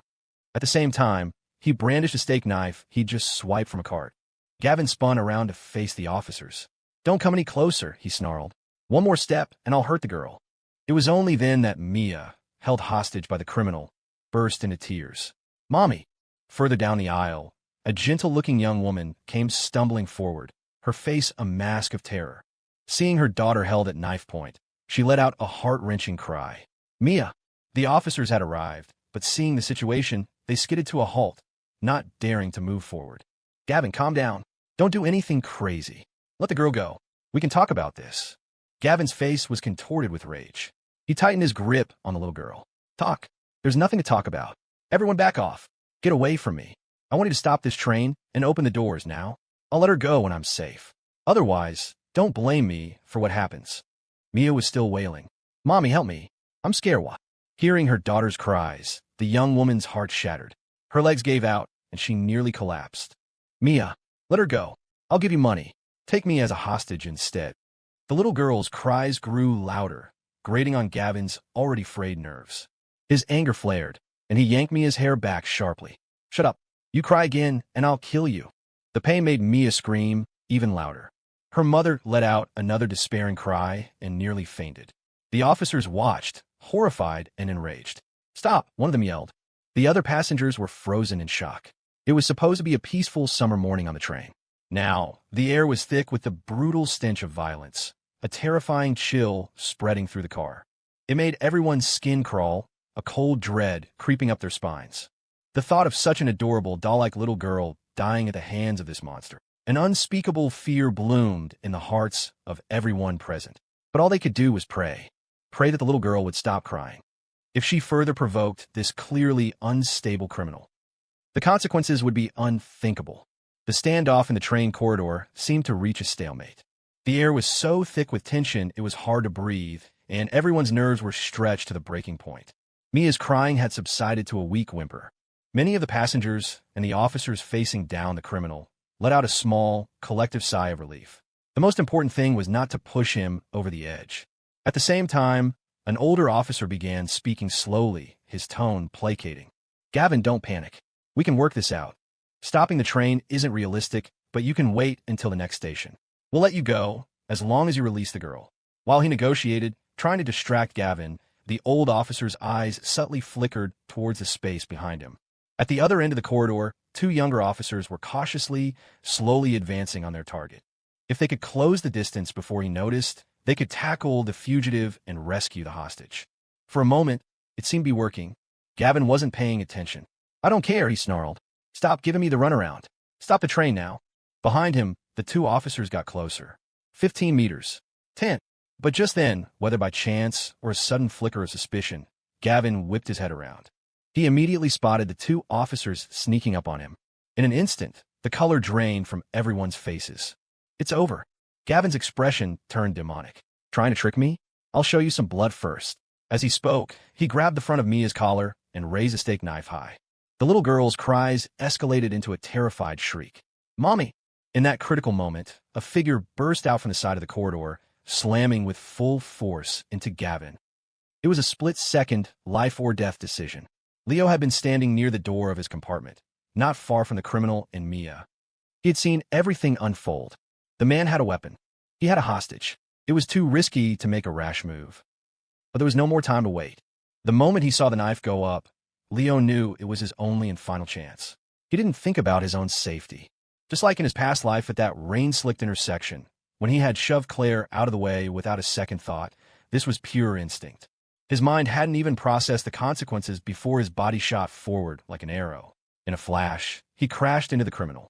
The powerful impact sent the unprepared Gavin staggering back several steps, his grip on Mia loosening. Without thinking, Leo immediately pulled the little girl towards him and shoved her hard towards the officers. "Catch!" Mia stumbled forward. The officers, overjoyed, rushed to catch her, sweeping her into their arms. But the crisis wasn't over. Leo didn't have a moment to breathe. In the next second, he spun around to face his opponent. Leo never would have imagined that the first day of his new life at Berkeley would involve a trip to the police station with his beautiful desk mate to give a statement. The officers at the station had already been briefed by their colleagues from the train. They were full of praise for Leo and Claire. After taking down their names and school information, they even mentioned they would be coming to Berkeley to present them with an official commendation for bravery. Commendation for bravery. The phrase made Leo pause. He couldn't help but think of his past life when he had saved Claire. He probably received the same award in that world. At the thought, he subconsciously glanced at Claire. As if on cue, she turned to look at him at the same time. But Leo was puzzled. The look in her eyes was complicated, a mix of emotions he couldn't quite decipher. What's that about? A question mark appeared over the head of the tiny Leo in his mind. Was my heroic rescue so cool it made her heart flutter again? He was about to indulge in a moment of vanity when he remembered her flawless shoulder throw that had ended the fight. The tiny Leo, who had just been about to strike a heroic pose, instantly deflated. Never mind, her move was way cooler. Mia and her mother, Chloe, had also come to the station.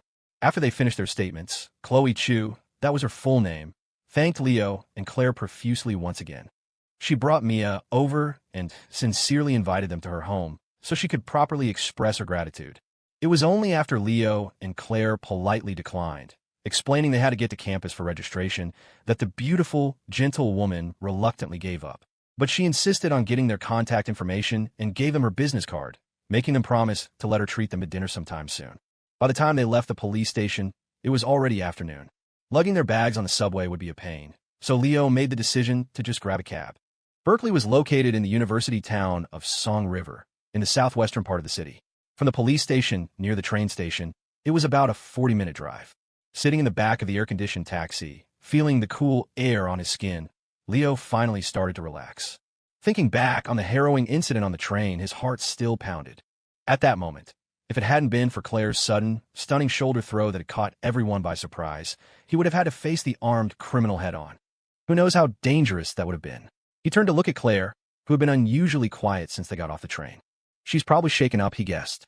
No matter how calm her personality, how perfectly she had handled the situation, she was still just a girl who had just turned 18. Are you scared, thinking back on it? He asked gently. Claire nodded. Yeah. Leo thought about how dangerous it had been and couldn't help shaking his head. You were too reckless. If you had made one mistake, you could have been seriously hurt. He meant it as a warning. If something like this ever happened again, she shouldn't take such a risk. A girl needed to prioritize her own safety. But to his surprise, she just looked up at him and asked quietly, "Weren't you?" The question left him speechless. After a moment, he scratched his head. It's different for guys. Besides, I was in such a hurry I didn't think. My body just moved on its own. Anyway, we got lucky, huh?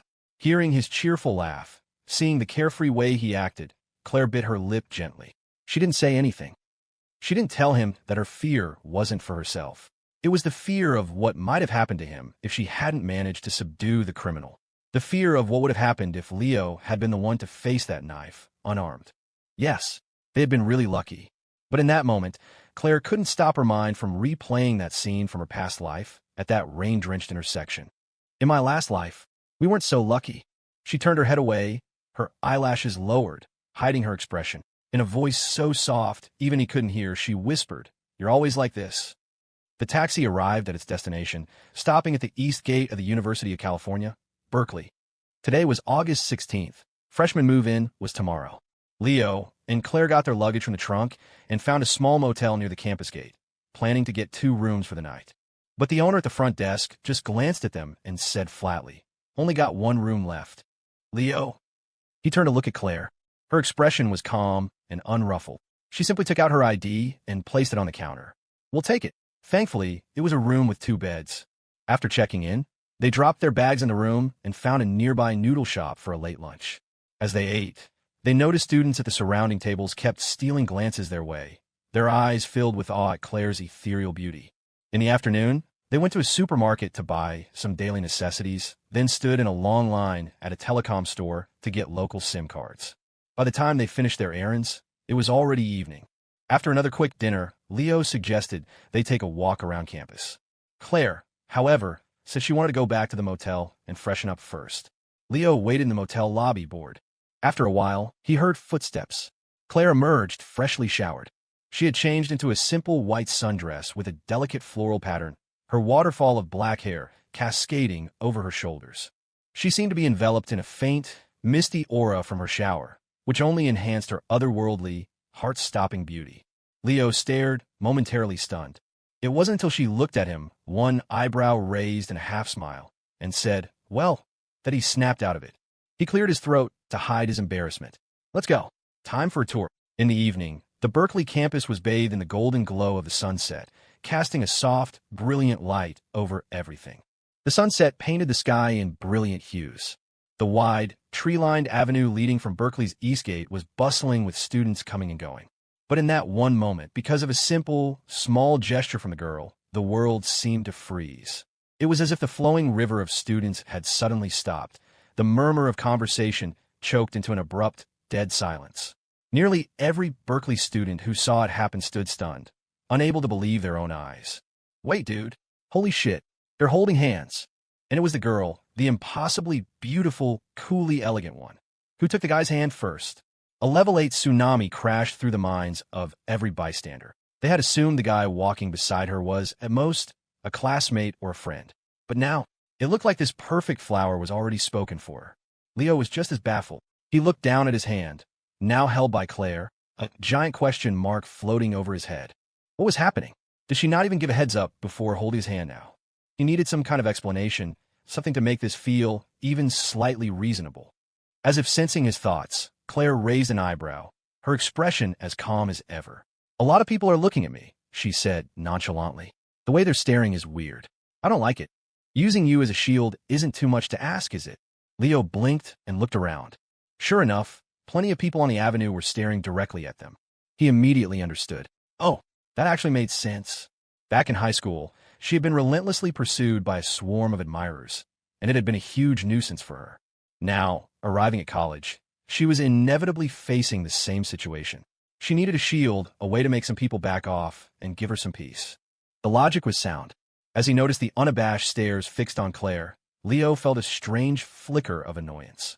He made a decision. Deal. Then he proactively squeezed her soft hand and even lifted it slightly, as if to make sure everyone around them got a crystal clear view. Instantly, eyes all around them widened. The sound of hearts shattering was almost audible. A barrage of gazes shot their way. Negative emotions +1, +1. Shock +1, +1. Envy, jealousy, and hate +1, +1. Sensing the shift in the collective mood, Leo's own spirits lifted considerably. He proudly held his deskmate's hand and strode forward. As he led her on, Claire was momentarily surprised by his proactive gesture. Then she understood. Looking at the back of his head, a smile flowed into her eyes. "Little Leo, it seems like you're trying to declare your sovereignty." They wandered around campus for a while, getting a general feel for the layout. As it grew late, they headed back to the small motel by the East Gate. Inside the room, he flipped on the lights. The decor was simple and plain. It was a motel for students, not a luxury hotel. It was a room with 2 beds, and indeed, there were 2 small twin beds. And they were pushed right next to each other, forming one large 2-4-meter-wide bed. I have no idea who stayed here last, but they must have been really close, Leo thought, the corner of his mouth twitching. Claire glanced at him and said coolly, "If you're worried, you can separate the beds." It was a dare, and it was 100% effective. Leo's hackles immediately rose. "I'm not worried. That's hilarious. Why would a guy be worried? I'm not the one at a disadvantage here. The top lane. The battle rages on. The one and only rule is never back down." Claire looked unconcerned. "Oh, well, I'm not worried either." Leo made a grand, sweeping declaration. Then it's settled. Time for bed. The previous night on the train, they had slept in their clothes. But now they were in a motel room. Claire went into the bathroom and emerged a few minutes later in her pajamas. A simple, plain nightgown that revealed 2 perfectly ordinary, pale white arms and a pair of perfectly ordinary, long, smooth legs. Completely ordinary. Leo swallowed hard, trying to hypnotize himself into a state of calm. Claire looked at him. "Aren't you going to change?" Leo froze. Guys didn't really have pajamas. At home in the summer, he just slept in a pair of boxers. But was that something he could do in front of his deskmate? The girl in front of him, however, looked completely unfazed, her eyes clear and calm. "It's perfectly normal to take your clothes off to sleep in a motel. We're just deskmates. I won't get any weird ideas. Unless you have a guilty conscience, a critical hit, annihilated." Leo gritted his teeth. He couldn't back down. Then turn off the lights first. Standing by the wall, Claire flipped the switch. The room plunged into darkness. Leo seized the opportunity, quickly shucked off his pants, and duffed for the bed. But in the next second, the lights flashed back on. He was caught, red-handed, wearing nothing but a pair of boxer shorts, illuminated for all to see. The air froze. Leo. Leo. The girl by the wall offered a deadpan apology. Oops, my hand slipped. Leo hissed. Well, slip it back. The lights finally went out again. Leo shot under the covers, pulling the blanket over his head in a state of infinite, tragic despair. Claire calmly got in her own bed, pulling up the other comforter, serene and composed. But inside her mind, a tiny cartoon version of herself was setting off celebratory fireworks. Ha ha, I saw everything. So happy. Woo-hoo. The next day, August 17th, freshman move-in day. Leo and Claire were in different majors, advertising and finance, which meant they were in the School of Humanities and the School of Business, respectively. To make things easier, they decided to split up on campus and handle their registrations separately. The campus was a chaotic, crowded sea of people, all new Berkeley freshmen. Leo fought his way through the crowd, searching for the registration table for his school. When he found it, the line was already long. While he was waiting, he got a text. Claire had already finished signing in and was heading to her dorm to drop off her luggage. Leo texted back, asking if she needed help. The reply came a moment later.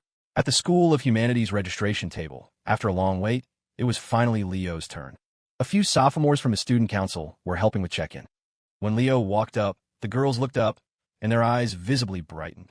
This freshman was kind of cute. His black hair was casually messy, but didn't look sloppy. Framed by his handsome, refined face, it gave him an air of effortless cool. I wonder if he has a girlfriend? Two of the girls wondered, exchanging a look. Who cares if he does? What's a high school sweetheart compared to a sophisticated older woman? They immediately greeted Leo with a wave of enthusiasm, their attitude noticeably warmer than it had been for the other freshmen. With the helpful guidance of the sophomores, Leo filled out his name, student ID, and major, finishing his registration in no time. He was given his dorm key, Building 37, room 520. The two friendly sophomores gave him directions and even offered to help carry his luggage and walk him over. Leo politely declined, saying he could manage. But as he dragged his suitcase towards the dorms, he was in a pretty good mood. The upperclassmen here are really friendly. The day's off to a good start. He took out his phone and sent a text to Claire. Finished my registration. FYI, two sophomores just offered to help me with my bags. The tiny cartoon Leo in his mind put his hands on his hips, puffed out his chest, and declared, "See that little Miss Deskmate? Your boy's got charm." A second later, her reply came. "Oh, 10 seniors were fighting to help me." One simple sentence. Total annihilation. Leo's face fell. He put his phone away. So much for showing off. He arrived at Building 37. The dorms didn't have elevators yet. Thankfully, Leo didn't have too much luggage. He hauled his large suitcase up 5 flights of stairs, only breaking a light sweat, his breathing even. He felt a sense of satisfaction. It's great to have the body of an 18-year-old. In his past life, by the time he was 30, he felt like he had the body of a 60-year-old. Just going downstairs to grab takeout would leave him drenched in sweat. He walked down the 5th-floor hallway, following the room numbers until he reached 520. The door was ajar, and he could hear people talking inside. Leo pushed the door open with his suitcase. Sure enough, 2 of his roommates were already there, sitting on their chairs, munching on sunflower seeds and chatting. When they saw him come in, they immediately stood up and greeted him warmly. After introductions, he learned their names. One was Dylan, short, no more than 5'7", skinny, wearing glasses, the classic nerdy type who seemed a bit shy and introverted. The other was Marco Shaw, dressed head to toe in trendy, brand-name clothes. As his name suggested, he was also quite handsome. After a few minutes of conversation, Leo realized this guy was basically a carbon copy of his best friend Kevin. Extroverted, instantly familiar, but way more narcissistic and obnoxious. "I came to Berkeley for 3 things, and 3 things only," Marco declared. Picking up girls, and picking up more girls.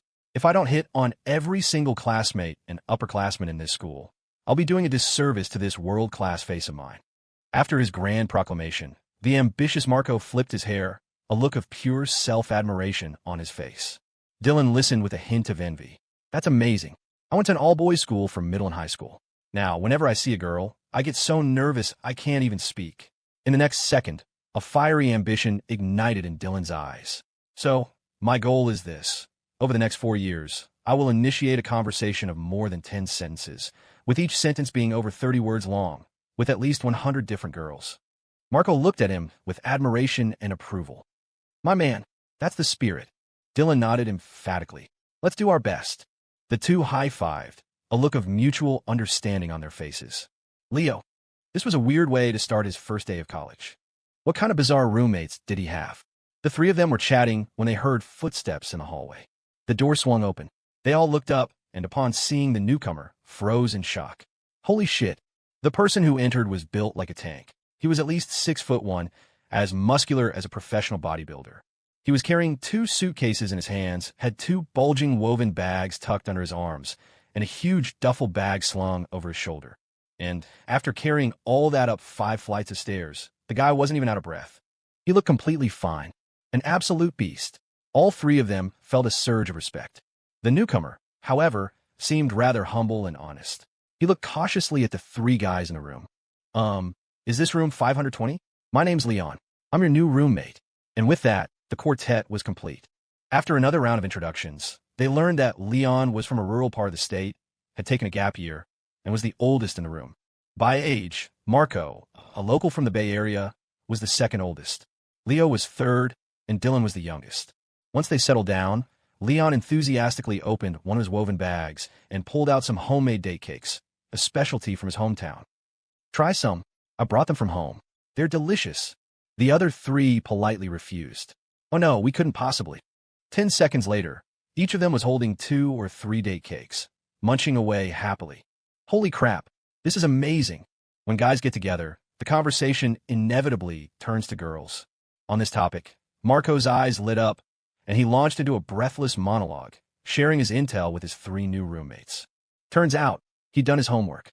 Over the summer, he had joined 13 different group chats for incoming freshmen covering 6 or 7 different schools and hundreds, if not thousands, of new students. He'd also gotten friendly with some of the upperclassmen in those chats. It didn't take long for him to gather some valuable intelligence on the distribution of campus beauties. The legendary beauties from the sophomore and junior classes, I know them all like the back of my hand, and the School of Kinesiology is full of athletic, long-legged girls. The School of Tourism has a ton of future flight attendants and tour guides. School of Engineering? What's that? A monastery. Not even a dog would go there. According to Marco, the 3 schools at Berkeley that produced the most beautiful women were business, humanities, and performing arts. In our year, among the freshmen who have already registered, Marco continued, counting them off like a seasoned expert. There's an Isabella Zhao from Performing Arts, a Lily Liu from our own School of Humanities, a Tanya Tang from Tourism, a Chloe Cheen from Poli-Sci, a Hannah Chu from Kinesiology. He rattled them off. These are basically the guaranteed top girls of their respective schools for our year. On a combined scale of looks and body, they're all at least an 8 out of 10. I have an Excel spreadsheet with all the data. I guarantee you it's reliable.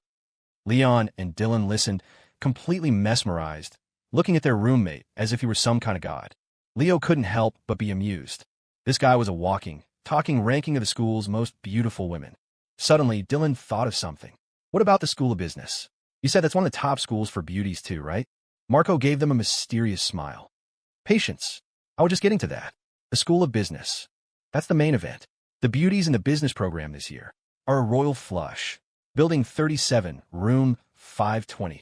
The air in the dorm room was thick with the electric buzz of gossip. Leo, Dylan, and Leon sat on small stools, huddled together like eager students, looking up at Marco to hear the rest of his story. Marco, having somehow produced a folding fan, snapped it open with a flourish and fanned himself twice, adopting the air of seasoned, all-knowing sage. He smacked his lips, savoring the moment. Then he snapped the fan shut and opened it again, fanning himself twice more. Damn, I'm so cool, he thought. By the time he was about to open the fan for a 3rd time, Leo, Dylan, and Leon were giving him a look that said, if you keep stalling, the 3 of us are going to murder you. Ah, don't worry, I'm getting to it. Marco laughed nervously, quickly putting the fan away. He leaned in, his expression conspiratorial.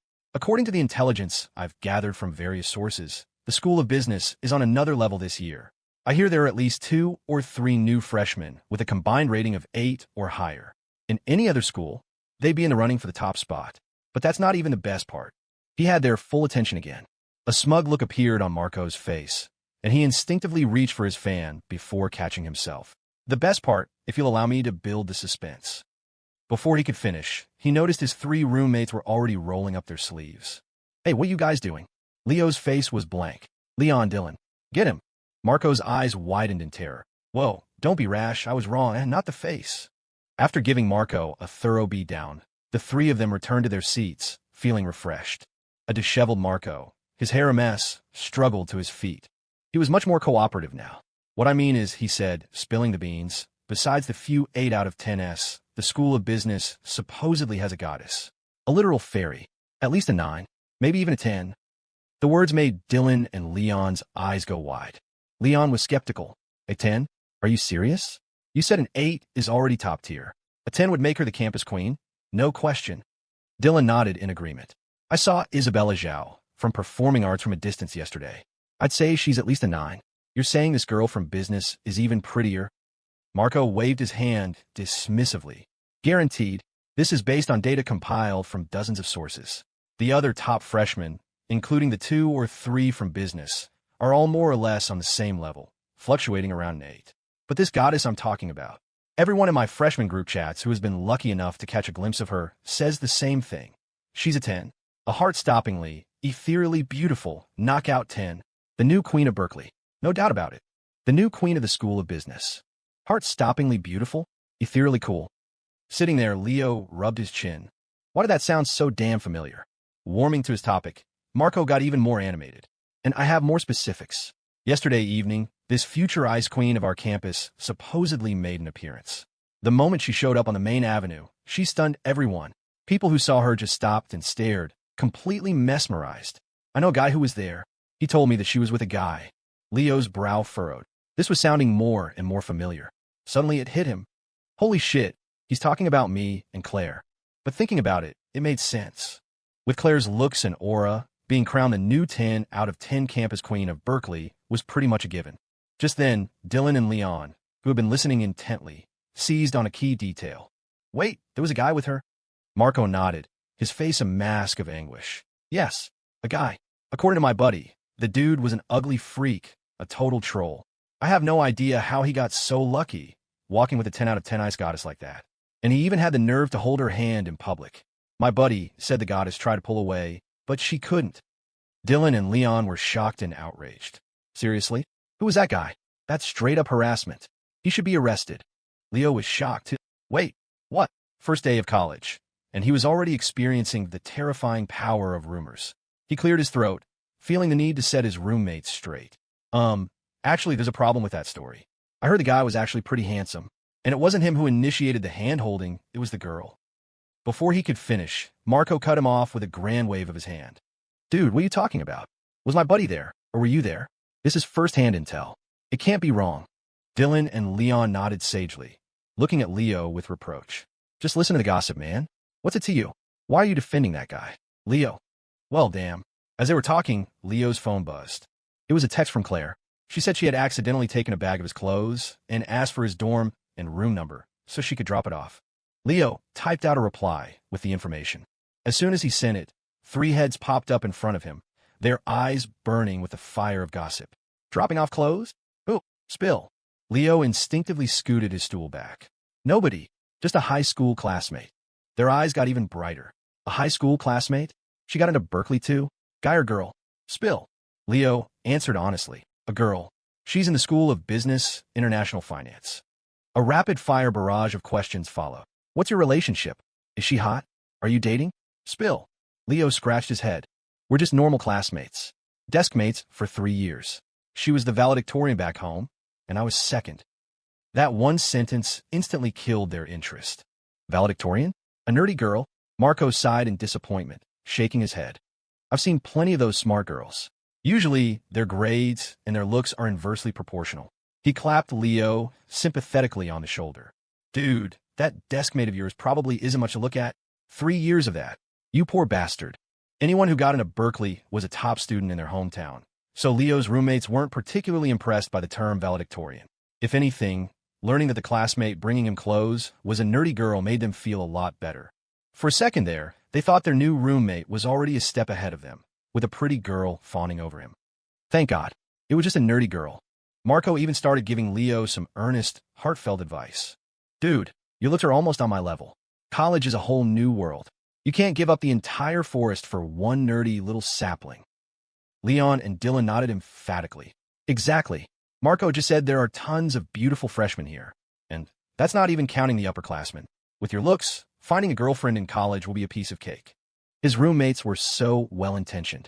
Leo could only nod and pretend to take their advice to heart, mumbling, "We're really just normal desk mates." The kind of pure, platonic desk mates who watch the stars together, hold hands walking to and from school, have kissed while drunk, hugged on a mountaintop, met each other's parents, and slept in the same room. A few minutes later, Leo's phone buzzed again. It was Claire. She was downstairs. After telling his roommates he was heading out, Leo left the room and went down to the first-floor lobby. He immediately saw a tall, beautiful figure standing by the steps outside, holding a bag. He walked out to meet her. "How long have you been waiting?" Claire handed him the bag of clothes. "Just got here." Then she looked at him. "What were you doing?" Leo scratched his head. "Nothing. Just chatting with my new roommates." "How about you?" Claire's expression was casual. "It's fine. My 3 roommates are in the same major. They're nice, and they're all really pretty." "What are your roommates like?" Leo thought for a moment. One was a beast built like King Kong who could carry 10 bags of rice up 5 flights of stairs. One had basically never spoken to a girl in his life, and the other had already scouted out every beautiful woman in the school on the first day. The thought gave him a complicated feeling. My roommates. They're vaguely humanoid. Seeing the strange, conflicted look on his face, Claire grew curious. "What's wrong?" Leo shook his head. "Nothing. They're good guys." But then he remembered the rumor they had been discussing and couldn't help but lament. "Oh, did you hear? The story about our walk last night is already spreading. People are saying I was taking advantage of you, that I forced you to hold my hand. Rumors are just shameful." Claire raised an eyebrow, her expression as calm as ever. "Between desk mates, there's no such thing as taking advantage. We have nothing to hide. We don't need to be afraid of what people say." She paused, then glanced at Leo and added nonchalantly, "If you feel it was unfair, I can let you take advantage of me again to make it even." As she spoke, she casually held out her small hand, offering it to him. Leo froze. He looked at the delicate white hand she was offering so freely. Then he looked around. Just in the few minutes they had been standing there talking, they had already attracted the attention of several students passing by. Some were even slowing down or stopping, their gazes drifting over. Leo took a wary step back and shook his head forcefully. "Let's not." The powerful survival instinct of his 30-year-old soul was screaming. If he held her hand again in public, he felt like he'd end up on every guy's hit list on campus. Again? Wait, why did he think again? After getting his clothes, Leo was about to head back upstairs when Claire called out to him. "It's almost noon. Want at lunch?" Leo hesitated, puzzled. "Aren't you eating with your roommates?" The girl's expression was placid. "We're having a group dinner tonight. I'm free for lunch." Then she looked at him, her eyes clear and bright. "We always ate together in high school. Are you not eating with me now that we're in college?" Has our deskmate friendship faded so quickly? Being stared at by those clear and bright eyes was getting to him. Why did he suddenly feel like he was the one heartlessly abandoning her? After a moment's thought, he nodded. "Okay, let me just go drop this off and tell my roommates." He went back up to the dorm with his clothes. After putting them in his closet, he told his roommates he was having lunch with his high school deskmate. Leon, Dylan, and Marco nodded agreeably. They had already planned to eat separately for lunch and get together that night for a big dorm dinner. Leon, the most down-to-earth of the group, looked at Leo with some admiration. "She brings you your clothes. She asked you to lunch. You and your high school deskmate are really close, huh?" Dylan, who had never had a proper conversation with a female other than his mother, spoke with the air of a seasoned expert. "You don't get it, Leon. The smarter the woman, the more devious she is. She's setting a trap for him. Acting so close is her way of getting him. She's after his body." Marco looked at Dylan with approval. "Dylan's right. You gotta be careful, man. She's being so nice to you, slowly getting you used to this dynamic, making you comfortable with your relationship. Before you know it, you'll have fallen for her without even realizing it." He slung an arm around Leo's shoulders and spoke with grave seriousness. "For the sake of the vast forest that awaits you, you have to hold the line. Don't fall for one nerdy girl. Remember, you two are just high school classmates, normal desk mates. No matter how flirty she gets, you have to treat it as a completely normal friendship. Don't admit to anything else." Dylan nodded sagely. "Exactly. It's just a simple interaction between classmates. Getting lunch together is perfectly reasonable." Leo was stunned. "Holy shit, those are all my lines. Where did these guys learn them?" He left the dorm and met Claire downstairs. They decided to go to the Wisteria Dining Hall, one of the three main cafeterias on campus, since it was the closest. As they walked side by side into the dining hall, the ethereally beautiful girl immediately captured the attention of nearly everyone inside. Leo stared at the flood of excited messages blowing up his dorm's group chat. He took a deep breath and quickly typed out a reply. "Don't come. I'm at Wisteria, and it's way too crowded. You can't even move in here." That seemed to be enough to dissuade his roommates. As much as they wanted to see the goddess, the thought of fighting through a packed cafeteria during the summer lunch rush was a powerful deterrent. But another piece of information in Leo's message caught their attention. "You're at Wisteria? Did you see the goddess? My buddy said that guy who forced her to hold his hand yesterday is with her again. Go find him. Punch him for me." Dylan and Marco were spamming the chat, their messages filled with righteous fury. Leon, with his extensive fitness and boxing experience, helpfully offered some technical advice. "When you throw the punch, make sure to rotate your arm and use your hips." Leo, "Okay." He put his phone down and saw Claire looking at him from across the table, a questioning look in her eyes. "What's wrong?" The corner of Leo's mouth twitched. "Nothing. My roommates just told me to punch myself." After a simple lunch of noodles with Claire, they discussed their afternoon plans. She said she still had a lot of unpacking to do in her dorm.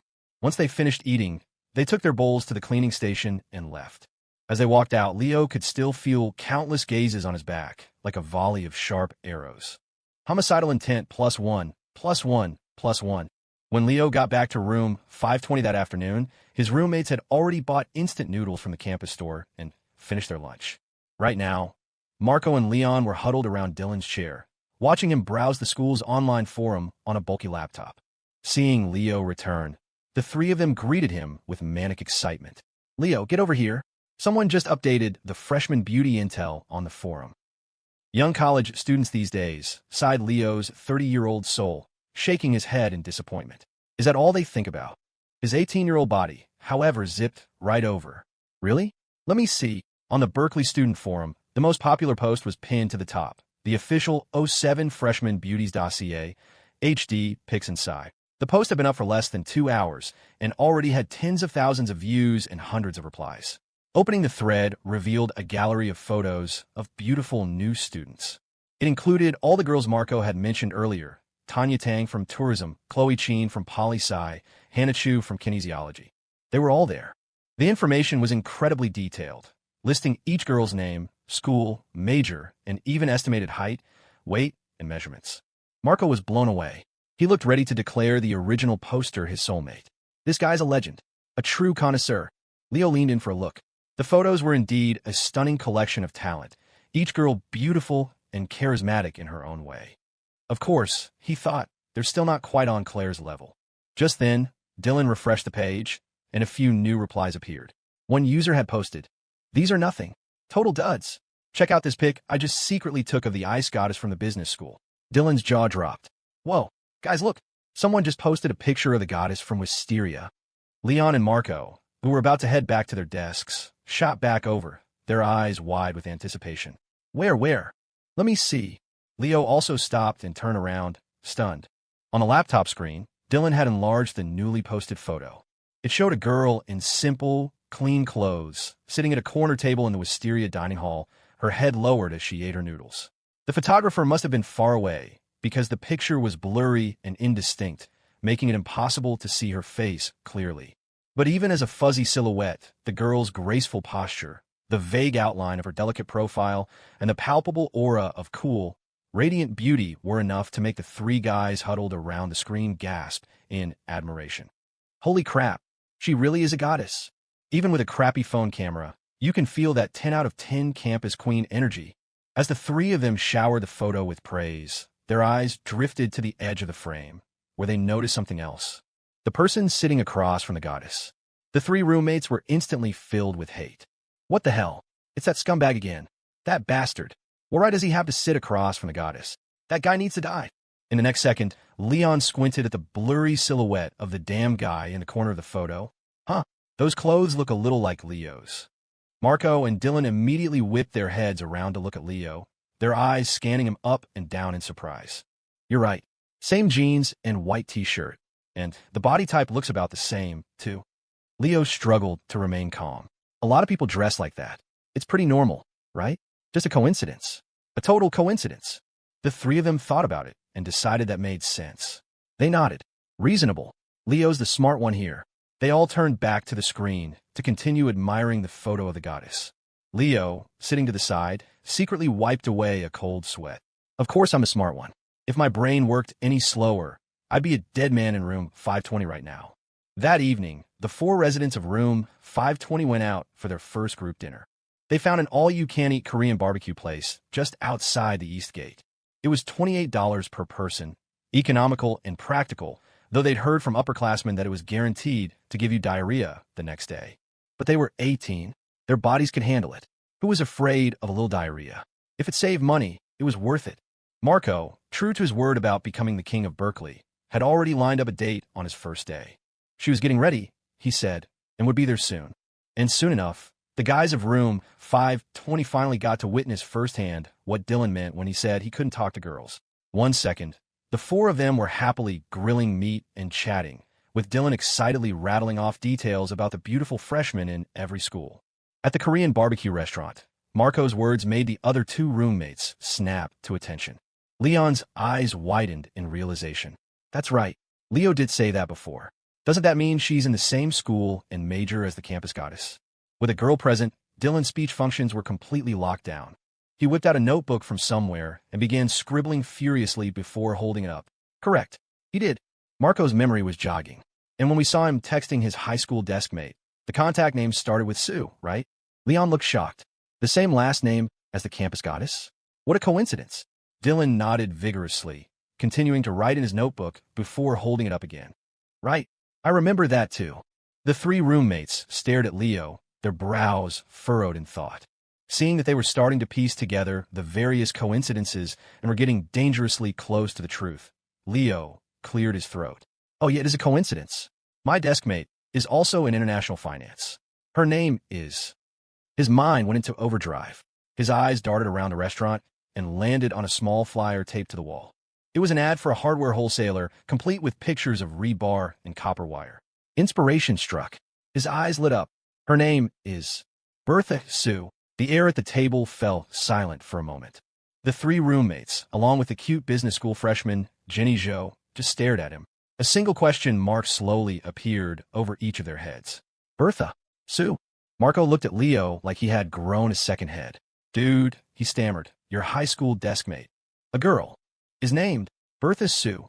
Leo began to lie with a perfectly straight face. Yeah, it's a tradition back home. You give kids strong, sturdy names, helps them grow up tough. Leon was baffled. That's a little too sturdy, don't you think? He muttered. Jenny, the cute girl, hesitated for a long time before carefully choosing her words. That name is certainly very robust. Dylan scribbled in his notebook and held it up, summing it up in one word. Awesome. After they finally managed to process this information, Marco burst out laughing. Damn, Leo, your nerdy deskmate sounds like a piece of work. Not only is she smart, but her name is that intense too. Good thing. For a second there, I almost thought it was really that much of a coincidence, like the campus goddess and your high school deskmate were the same person. Huh? He laughed at his own joke, and the others at the table joined in. Dylan held up his notebook, which now read, Huh? Everyone was laughing, and the tension immediately dissipated. Leo forced a laugh along with them. Huh? Yeah, that would be way too much of a coincidence. Huh? Inside his head, the tiny cartoon Leo was frantically wiping away sweat. The next day, the freshmen of each major attended their first official class meeting. For advertising section 2, where the guys of room 520 were, the meeting was on the 4th floor of the second classroom building. As soon as they sat down, Marco activated his primary skill, his shifty eyes scanning the room. He quickly assessed the looks of every girl present, his own eyes lighting up as he leaned in to share his findings with his roommates. Front section, 3rd row. Second section, 6th row. 4th section, 2nd to last row. 3 of them. All around a 6 out of 10. The quality of girls in our class is pretty decent. Sitting next to him, Dylan nodded excitedly, scribbled in his notebook, and held it up. Indeed, with girls present within a 10-foot radius, Dylan's speech function was once again sealed. A few minutes later, their advisor walked in. He was young, probably only 25 or 26, with a relaxed and open personality. He started with a simple introduction. Hi everyone, my name is Alex, and I'll be the advisor for advertising sections 1 and 2. I also graduated from Berkeley, so I'm one of you. I'm not much older than you all, so you can call me Mr. Leon, or just call me Alex. Leon, ever the earnest one, immediately boomed, Alex. The other students burst out laughing, and even Alex on the stage couldn't help but smile. The ice was broken, and the atmosphere in the classroom relaxed. Once the laughter died down, Alex got down to business. All right, you've all registered and are now officially Berkeley students. Here's the schedule for the coming days. First up is freshman orientation, which will last for 7 days. That announcement was met with a chorus of groans from the students. Alex laughed and pointed at them. Hey, don't complain. This school is pretty humane. At other universities, orientation is at least 14 days. We only have 7. And he paused, a knowing smile on his face. Orientation starts the day after tomorrow on August 20th. The school specifically left tomorrow, August 19th, open for you. We did that to accommodate some of your needs. Before orientation begins, we want to let you all have a chance to celebrate the Star Festival. In 2007, the Star Festival fell on August 19th, which was tomorrow. As soon as the advisor said this, a wave of excited murmurs swept through the classroom. Marco seized the opportunity to shout, "You need someone to celebrate it with, though. Alex, does the school hand out girlfriends? Is there a distribution program?" The class erupted in laughter again. Many of the girls blushed and playfully rolled their eyes, while the guys hooted in support. Dylan held up his notebook, on which he had written 3 large words, requesting distribution. Alex just laughed and shook his head. Knock it off. If you've got the guts, go find one yourself. But the mention of the Star Festival had indeed planted a seed in many of the students' minds. Those who already had partners were already starting to make plans for the romantic holiday. As for the single ones, their minds were also buzzing with possibilities, wondering if they might be able to find someone special in the romantic atmosphere of the Star Festival. Building 16 was one of the freshman dorms for Berkeley School of Business, exclusively for women. The first and second floors housed this year's incoming class, and room 205 on the second floor had already earned a reputation as the beauty dorm. To say that the 4 girls of 205 had an average attractiveness score of 6. 5 out of 10 would be no exaggeration. First, there was Molly Tang, an international finance major. She was pure and sweet, with a petite frame and the adorable air of a girl next door. But packed into that small body was a surprising amount of strength. On the first day of move-in, she'd shown up lugging 3 or 4 large suitcases by herself. An eager upperclassman had offered to help, only to nearly throw out his back the moment he took the handles. The next second, Molly had snatched the bags back and powered away, leaving a crowd of stunned onlookers in her wake. A cute but deadly contrast. Second, Jade Jiang, also in international finance. She was the cool, brilliant type, the valedictorian of her city.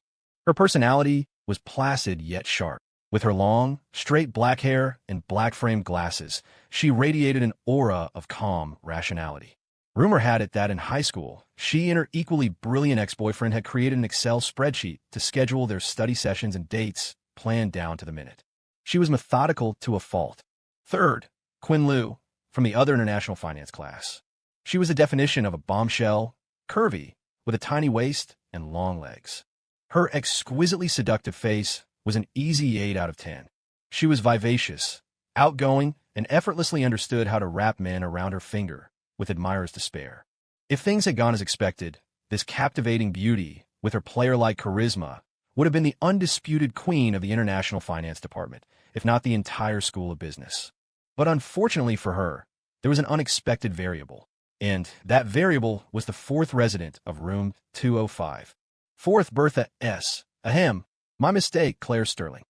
The uncontested, perfect 10-class beauty, department beauty, and campus queen. She was breathtakingly, devastatingly beautiful, a cool, radiant presence that seemed almost otherworldly. Perfect face, perfect figure, perfect aura. On move-in day, her arrival had caused an uproar at the School of Business registration tables. In an instant, she became the untouchable ice goddess in the hearts of every guy in the department. A dorm like this, a collection of 4 distinctly different types of beautiful women, naturally became a sacred ground in the minds of countless male students. A place to be revered, not trespassed upon. But with the campus's Lovers' Festival tomorrow, they couldn't help but feel a stir of excitement and curiosity. Who would be the brave hero to first breach the defenses of room 205 and successfully ask one of them out? Count me out, Molly Tang said, lounging lazily on her top bunk in room 205, engrossed in a romance novel. Real-life romance is never as sweet as it is in books. She held the book aloft with both hands. My fictional couple is all I need to celebrate the festival with. As the dorm's resident sweetheart and a top-tier romantic, her passion wasn't for her own love life, but for the relationships in her stories. Half of her luggage for college had been filled with romance novels. When she reached a particularly sweet part, she would roll around on her bed, letting out strange squeals. I can't take it. It's too sweet, too sweet. At the desk below the neighboring bunk, the dorm's resident genius, Jade Jiang, was flipping through a textbook. Hearing her roommate's declaration, she adjusted her black-framed glasses and spoke calmly. I'm not interested either. I'd rather use the time to get a head start on next semester's material. Molly was floored. Next semester's material? This semester's classes haven't even started. Jade, you're an animal. Across the room, at the desk below the first bunk, Quinn Liu was admiring herself in her makeup mirror, turning her head this way and that. You two can stay in, but I'm definitely going out. It's the Lovers' Festival. How could I miss a holiday like this? The thing is, I got nearly 20 offers from freshmen to upperclassmen. She preened. You guys have to help me pick one later. Jade frowned. A few of those guys who asked you look like they're nothing but trouble. You should be careful. Molly propped her chin on her hands and nodded vigorously in agreement. Totally. My books say upperclassmen are a dangerous species. A lot of them are players. Quinn, however, was unconcerned. She continued gazing at her reflection, a confident, seductive smile playing on her lips. If they weren't players, I wouldn't even bother. Taking advantage of nice guys isn't my style. Besides, who says only guys get to be players? We can all play the game. We'll see who's better at it in the end. Molly and Jade just shook their heads, knowing it was useless to argue. Besides, it wasn't like anyone could easily take advantage of Quinn. The three of them had shared their plans. Molly glanced over at the fourth bed and asked curiously, Claire, what are you doing for the festival? In a room full of gorgeous, proud, and exceptional women like 205, there should have been a high probability of competition, both overt and subtle. But the presence of the girl in the fourth bed, so coolly, flawlessly beautiful, had completely disarmed the other three. It was impossible to compete with perfection. As a result, the atmosphere in the dorm was surprisingly harmonious. When Molly asked her question, the other two stopped what they were doing and looked over with curiosity. In their minds, though, they already had an answer. Given their roommate's looks and her aloof, keep-your-distance personality, it was nearly impossible to imagine her being interested in any of the guys at Berkeley. Likewise, very few guys would have the courage to ask her out in the first place. And yet, the answer they heard a moment later left all three of them completely stunned. At the desk below the fourth bunk, Claire Sterling sat in her chair, seemingly texting someone on her phone. Hearing her roommate's question, she didn't look up, just answered casually, as if it were nothing. I have plans with someone.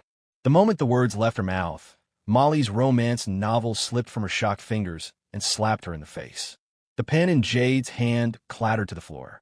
And Quinn, who had been applying lipstick, fumbled, smearing a red streak across her cheek.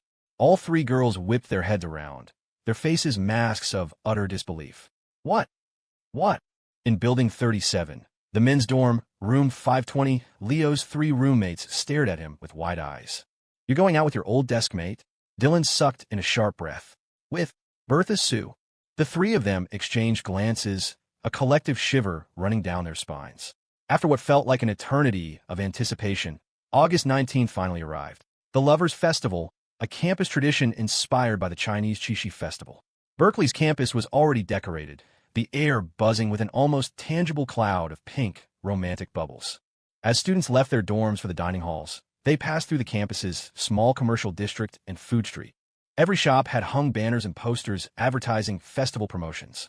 Strings of pink heart-shaped lights and bouquets of roses were arranged by the doors, amplifying the romantic atmosphere. That evening, in room 205 of Building 16, when Claire Sterling, having changed into a new outfit and done some simple makeup, emerged from the bathroom, her three roommates, Molly, Jade, and Quinn, were completely floored. The visual impact was overwhelming. Even as beauties themselves, they couldn't suppress a surge of awe, even a hint of jealousy. A slim-fitting white blouse with a red ribbon tie, paired with a plaid miniskirt that accentuated her impossibly slender waist. Black over-the-knee socks traced the elegant curves of her long legs, ending in a pair of brown leather loafers. Her silky black hair fell like a waterfall over her shoulders. She was the perfect blend of pure and seductive, radiant and bewitching.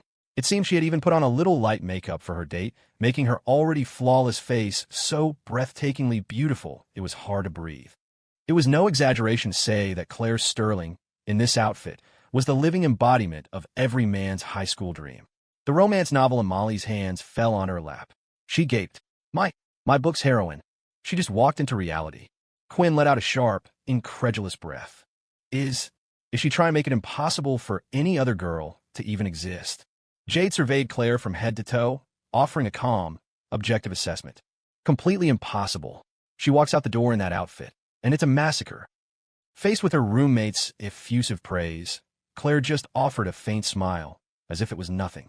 You think so? I just threw this on. Of course, she was just being modest.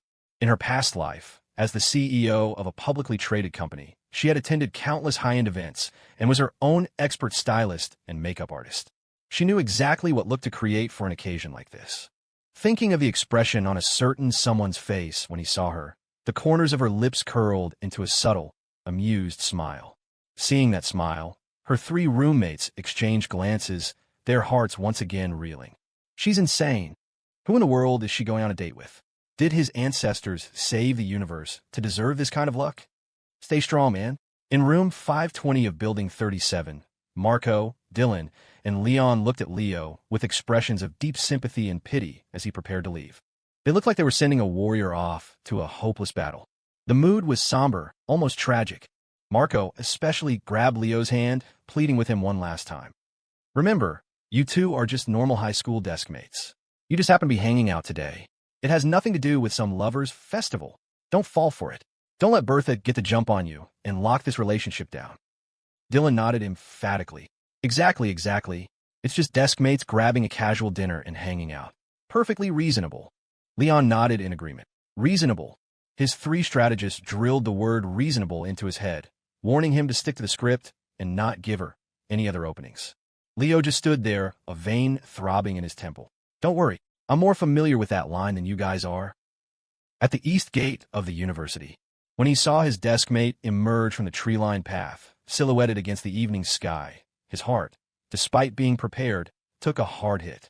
His campus queen desk mate, who had clearly put a lot of effort in her makeup and outfit today, was just unfairly beautiful. She was the absolute template for a campus queen. A little less of her usual cool distance, a little more captivating innocence. Accompanied by the faint, sweet fragrance that drifted from her, it was enough to make his heart race. Calm down, he told himself fiercely. This is a battle. Don't let her intimidate you. Taking a deep breath, Leo composed himself and walked up to her. You're here. She gave a slight nod. Leo steadied his nerves. So what's the plan for today? It's deskmate day, right? He was confident he had already anticipated her script and was ready to play along. Deskmates celebrating deskmate day. Nothing weird about that. But a second later, his deskmate just tilted her head and looked at him like he was an idiot. What's deskmate day? Leo. The guy was completely baffled. Wait, why isn't she following the script? In the next second, a single soft-spoken sentence from her nearly shattered his composure. Your second favor you owe me. Be my boyfriend for a day and celebrate the festival with me. Be my boyfriend for a day. The words exploded in his head like a thunderclap, leaving him stunned and dizzy. Leo was completely lost. Wait.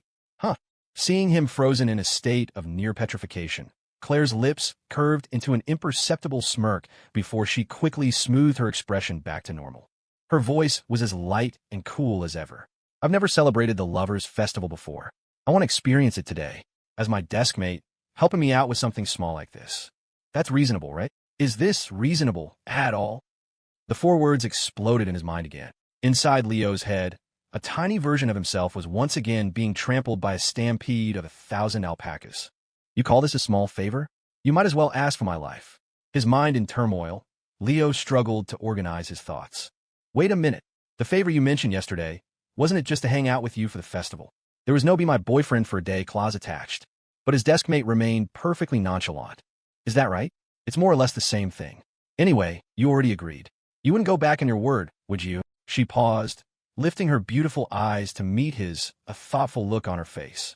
Or, are you feeling guilty about something? The words hit their mark. He immediately jumped. Who's feeling guilty? Not me. She let out a soft, oh, and spread her hands innocently. I'm not guilty either. So what's the problem? Leo looked at her calm, composed expression. He took a deep breath. She's just a girl. I can't let her get the better of me. Can't back down now. Boyfriend for a day it is. Fine, he declared, slapping his thigh with theatrical finality. Pleased with his attitude, she nodded, then casually extended her hand. Then let's hold hands. Her tone was unbelievably matter-of-fact. Leo was so taken aback by her confidence that he froze for a second. Seeing his hesitation, Claire's lips quirked up again before she quickly reverted to her cool demeanor. Deskmates can hold hands, so it's even more reasonable for a couple to hold hands, right? Leo took another deep breath and nodded calmly.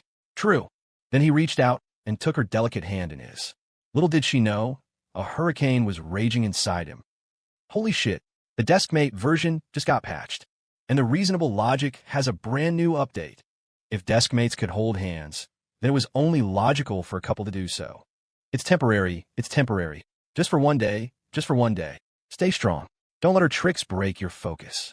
Walking hand in hand with his campus queen deskmate down the street outside the East Gate, Leo frantically coached himself. He was a mature soul in his 30s. He'd seen it all. Even though her sudden demand had caught him off guard, he had quickly regained his composure. When it came down to it, being a couple for the festival versus being deskmates for the festival was just a change in title. The substance was pretty much the same. A walk, some window shopping, holding hands, they'd done it all before. He was used to it. Thinking this, Leo instantly felt much calmer. He glanced at the girl beside him. The tiny, cartoon version of himself in his mind puffed out its chest. You think a little trick like that can break my resolve? You've got a long way to go, little miss. Whatever else you've got, bring it on. He didn't expect her to make her next move so quickly. They had been holding hands just as they always did, walking side by side. But suddenly, Leo noticed she had stopped. He paused, confused. What's wrong? His deskmate looked down at their joined hands and raised an eyebrow. This isn't right. We need to change positions. Change positions? What positions? Before Leo could process it, she had already released his hand and recaptured it. But this time, their palms pressed together. Her slender, delicate fingers curled around his, weaving through the gaps until they were tightly interlaced. Fingers locked. Intimate, inseparable. The sudden warmth and softness in his hand felt both incredibly real and strangely dreamlike. Once again, he froze. He turned to look at her, a series of giant question marks and exclamation points popping up over his head. Wait, H-U-H. But meeting his gaze, Claire simply said, as if it were the most natural thing in the world. This is how couples hold hands, isn't it? Even hand-holding got a new update. Another tidal wave crashed through his mind. He swallowed hard, trying to calm his racing heart, and forced himself to sound composed. Right, this is how you do it. Very precise. What was it like to walk in public with the campus queen, their fingers intertwined? The answer was, Leo had absolutely no time to contemplate such a stupid question. On one hand, his right hand was held tightly by the girl beside him, a soft and intoxicating sensation. On the other hand, he had to endure the countless arrow-like stares from every other student and passerby on the street. It was an ordeal of ice and fire. Even worse, his deskmate's outfit today was, without a doubt, turning heads everywhere. Someone seemed to have recognized her, letting out a soft gasp and pulling out their phone to sneak a picture. Claire, however, seemed perfectly at ease. Don't overthink it. They might not be taking pictures of us. Leo silently looked down at his own phone. In the room, 5:20 a.m. group chat, his roommates were already spamming messages. Marco, holy shit. The goddess queen is outside the East Gate. Dylan. And that damn guy holding her hand is there again. Leon. Leo, where are you? Did you see her? Go punch that guy for me. Marco, wait. The guy in this pic. He looks kind of familiar again. Thankfully, the picture was taken from a distance and was too blurry to make out his face clearly. Leo grabbed Claire's hand. Let's go, he said, and broke into a run. After sprinting for a while, they found a quiet, elegant little bistro just off campus. Inside, the restaurant wasn't too crowded. Finally, they were free from the constant prying glances. They found a table by the window in a corner. Leo let out a sigh of relief. Sitting across from him, Claire surveyed the surroundings, then the table, and a satisfied smile touched her lips. This place isn't bad. Leo, snapping back to reality, also took in the decor. The lighting was soft and dim, creating a romantic ambience. His gaze finally landed on their table, a standard two-person bistro table. Silver plates and cutlery, elegant bronze candelabras with flickering candles. 2 white cloth napkins were folded into heart shapes, and red rose petals were scattered across the tablecloth as decoration. It was the perfect atmosphere for a lover's festival date. Taking the menu, Leo flagged down a waiter and ordered 2 of the festival set meals. The food arrived quickly. Just as Leo was about to calm his nerves and pick up his utensils, his desk mate looked up. "Are we just going to eat like this?" "Leo, how else are we supposed to eat?"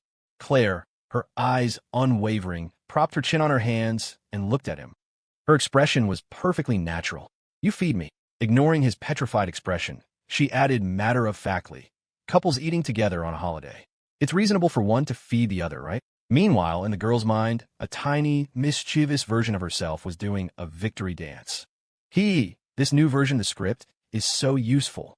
Leo took a deep breath, then another. Reasonable. And so, the temporary couple began their meal. The process, however, was fraught with difficulty. "Leo." "What? Don't be nervous." "I'm not nervous." "But your hand is shaking." "It's not shaking. It must be an earthquake." By the time the meal was over, Leo's stomach was barely full, but his energy was completely drained, as if he had just survived a grueling battle. Mainly because feeding his campus queen desk mate was an absolute trial by fire, especially when he was using a fork to bring small pieces of steak and bread to her lips. She would watch him with clear, innocent eyes, her cherry-red lips parting slightly to accept the food. And then, as if savoring the last taste, her tongue would dart out to lightly lick her lips. It almost made his ironclad composure shatter into a million pieces. But it was finally over. Leo let out another huge sigh of relief. Now he finally had a moment to appreciate the restaurant's decor. The ambience was serene, the design elegant. It really was a nice place. More importantly, because it was likely expensive, there weren't many customers, which meant they had finally escaped being stared at and secretly photographed. When they each returned to their dorms, their roommates, in both men's room 520 and women's room 205, quickly noticed that something was off. In room 205, Claire seemed distracted when she walked in the door. When Molly, Jade, and Quinn could no longer contain their curiosity and asked how it went, she just gave a vague reply. "It was nothing. Just had dinner with a friend, went for a walk, and came back." Her tone was light, and her expression gave nothing away. She calmly turned and went into the bathroom, leaving her 3 roommates to stare at each other in confusion. Something felt wrong. Quinn, who had also just returned from a date, suddenly realized something. "Wait a second, Claire's lipstick was a little smudged just now." The words left her mouth in a tone of disbelief. Molly and Jade froze. The 3 of them looked at each other again. A ridiculous, almost unbelievable thought began to form in their minds. Molly gasped. "In no way, right?" Quinn sucked in a breath.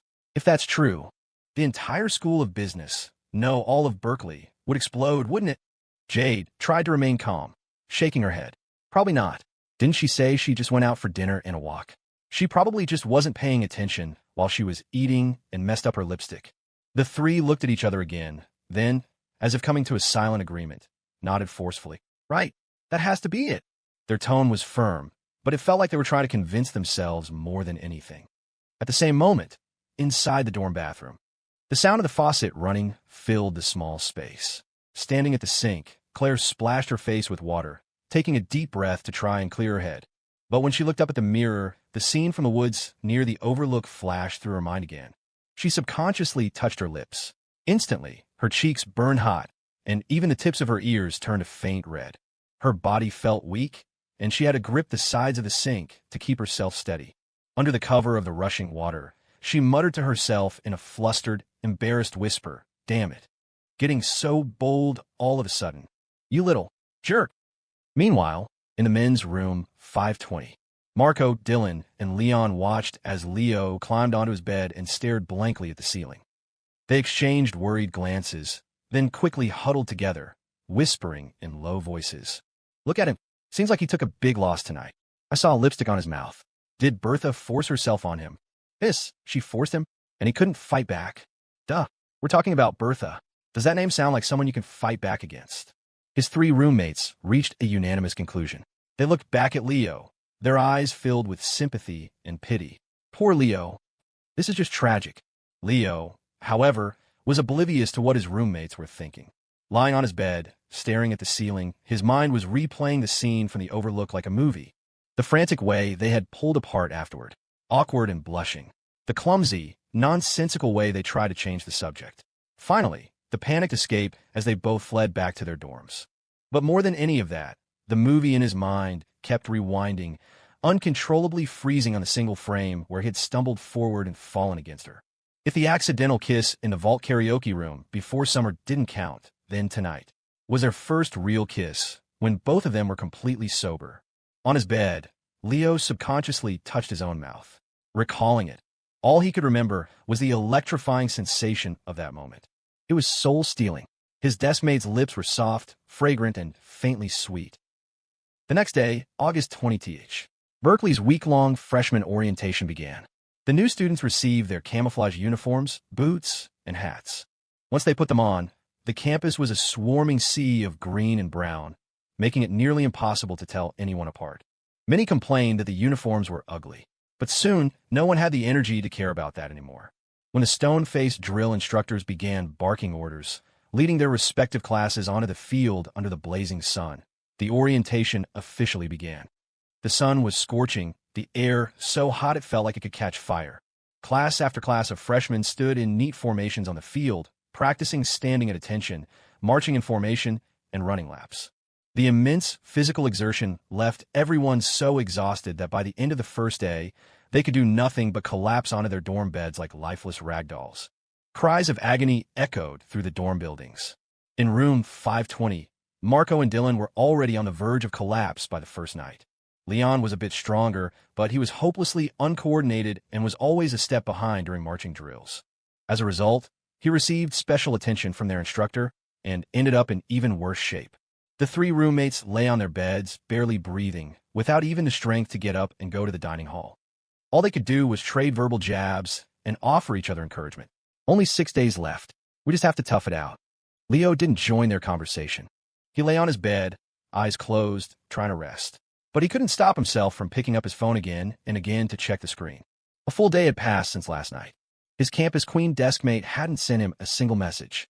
Day 2 of orientation. The high-intensity training continued. It was the same monotonous cycle of standing at attention, marching, and running laps. The freshmen's energy was quickly depleted under the hot sun, and they fell asleep the moment they got back to their dorms.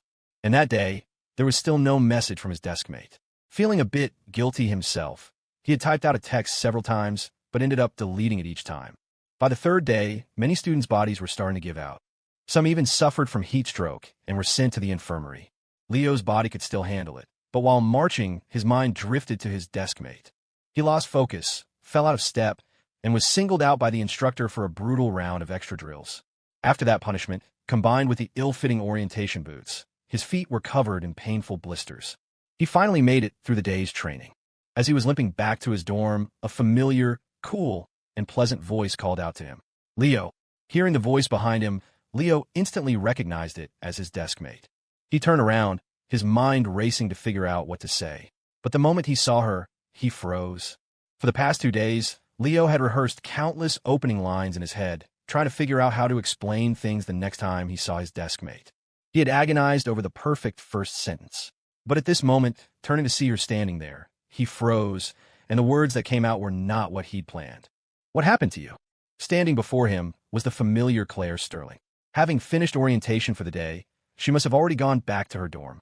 She had taken off the thick, stuffy camouflage jacket and was wearing just a short-sleeved camo t-shirt with a pair of cool denim shorts, revealing a pair of long, pale legs that were dangerously distracting.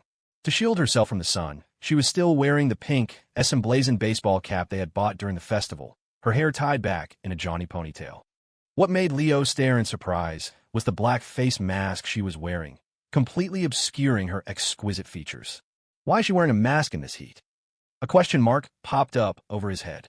Hearing his question, Claire explained simply, allergies. It doesn't look good, so I'm covering it. Leo then learned the truth. It was likely caused by pollen from wildflowers on campus. The night of the festival, after they left the woods near the overlook, her allergies had flared up.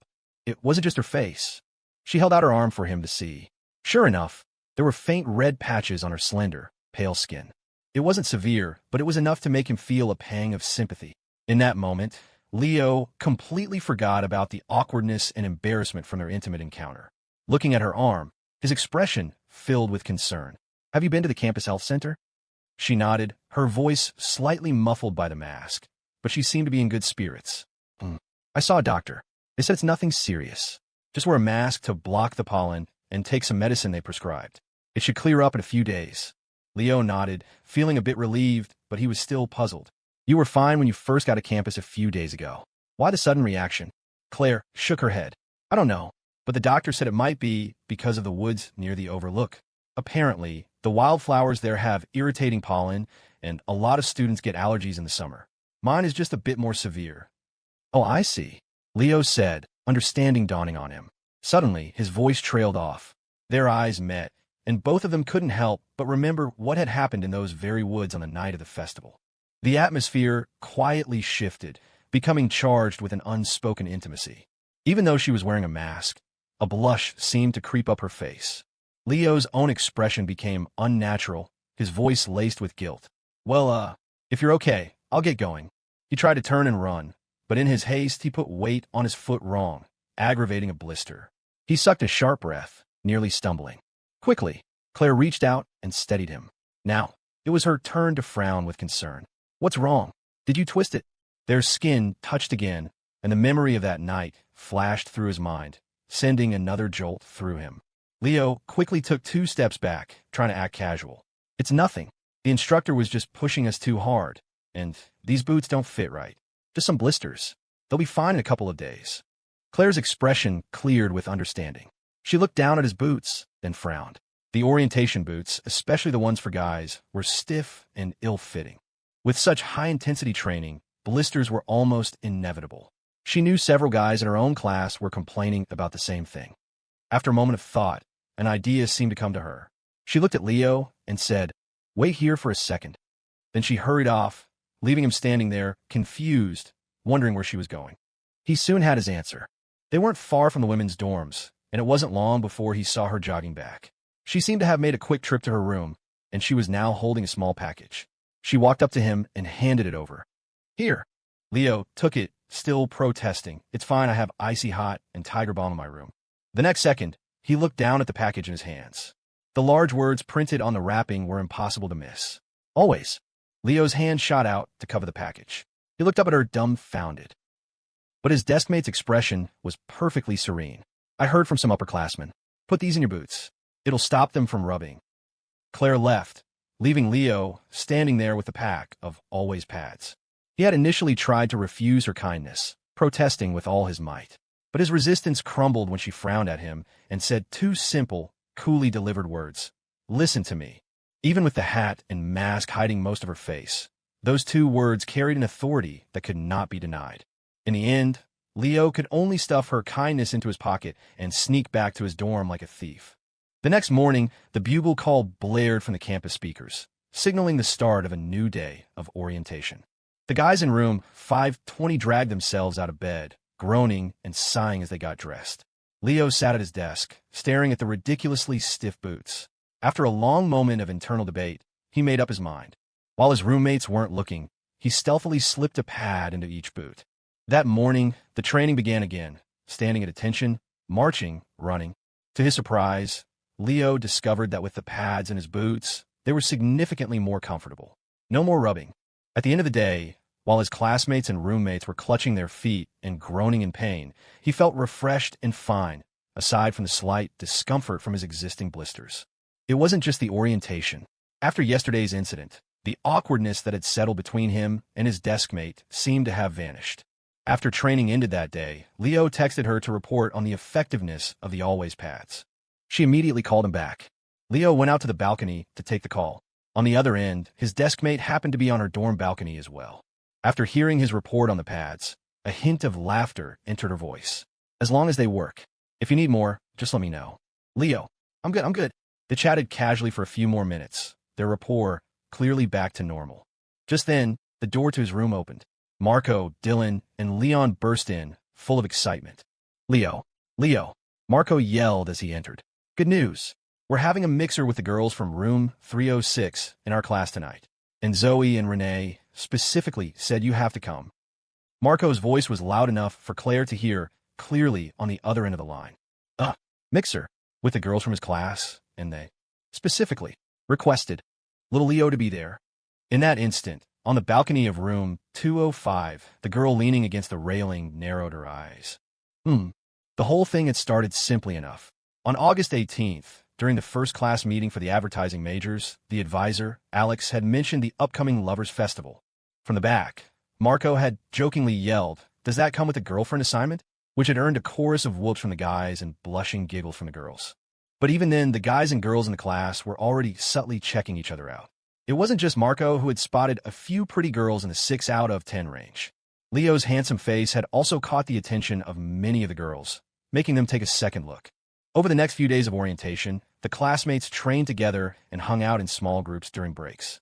They sat next to each other during the nightly ethics seminars. There were plenty of opportunities to interact. The humid, hot air of a college campus in summer, scented with wildflowers, easily fostered budding crushes and secret thoughts. A few of the more attractive girls in the class began to ask around about Leo, some more subtly than others. The bolder ones would find excuses to strike up a conversation with him. While no one had asked for his number directly yet, several girls had already added him as a friend in the class group chat. Even the mixer Marco had mentioned was only enthusiastically accepted by the girls' dorm after they heard Leo was in room 520. At that moment, Marco and the others, who had just entered the room, hadn't noticed Leo on the phone. Dylan excitedly shouted towards the balcony. "Did you hear that, Leo? Marco's right. Zoe and Renee are definitely into you. You saw how they brought you water during the breaks these past few days. Go for it, man. Win one of them over. Either one would be better than Bertha, right?" On the other end of the line, Claire froze for a second, confused. Bertha? His deskmate's single question nearly gave him a heart attack. He coughed violently. Cough, cough. "It's nothing. You misheard. They're just messing around." Claire didn't press the issue, her attention quickly shifting back to more important matters. "2 girls in your class are into you, and they're bringing you water?" The girl holding the phone leaned against her balcony railing, her eyes narrowing as a dangerous light began to gleam within them. "Someone is quite popular." Leo, on the other end, completely missed the chill in her voice. He just laughed it off. "My roommates are just exaggerating. Besides, I already ate tonight, and I'm too tired. I'm not going with them." The girl on the other end let out a soft "oh." Leo, however, remembered something else. "By the way, are your allergies any better? Are you taking the medicine the doctor gave you? Don't forget." That small show of concern managed to soften the icy expression that had been forming on Claire's face. This time, she gave a gentle, "A little better, but it'll probably take a few more days to fully recover." Leo felt relieved to hear that. He reminded her to take care of herself a couple more times before hanging up. On the balcony of room 205, building 37, the girl with the innocent ponytail put down her phone. She rested her hands on the railing and looked up at the evening sky, seemingly admiring the sunset. The black mask she wore hid most of her face, making her expression unreadable, but a soft, self-assured murmur could be heard. "Zoe and Renee, bringing him water?" Just then, the dorm room door opened. The other 3 girls from 205 returned from the campus convenience store, laden with snacks and drinks. Molly looked up and saw Claire on the balcony, about to call out cheerfully, "Claire, we're back. We got you some chips." Suddenly, she shivered. "Huh, why is it so chilly in here?" The observant Jade noticed something was off with her roommate on the balcony. "Claire, what's wrong? Are you okay?" From the balcony, the girl replied lightly, "I'm fine." Her tone was calm and casual. But at that same moment, deep within her mind, a tiny, chibi version of herself, after months of peace, was once again strapping on armor, expressionless, and mounting a warhorse. Suddenly, a murderous aura erupted. "Tomorrow, we ride for war." The 5th day of orientation. A full morning of drills had once again left the students exhausted. It wasn't even lunchtime yet, but no one had the energy to go back to their dorms. They all just collapsed onto the grass in the shade at the edge of the field. The training fields were separated by department. On Field 2, the School of Business had finished their morning session a little early. The girls from room 205 took off their hats, fanning their faces, planning to head to the convenience store for a cold drink. "Claire? Claire!"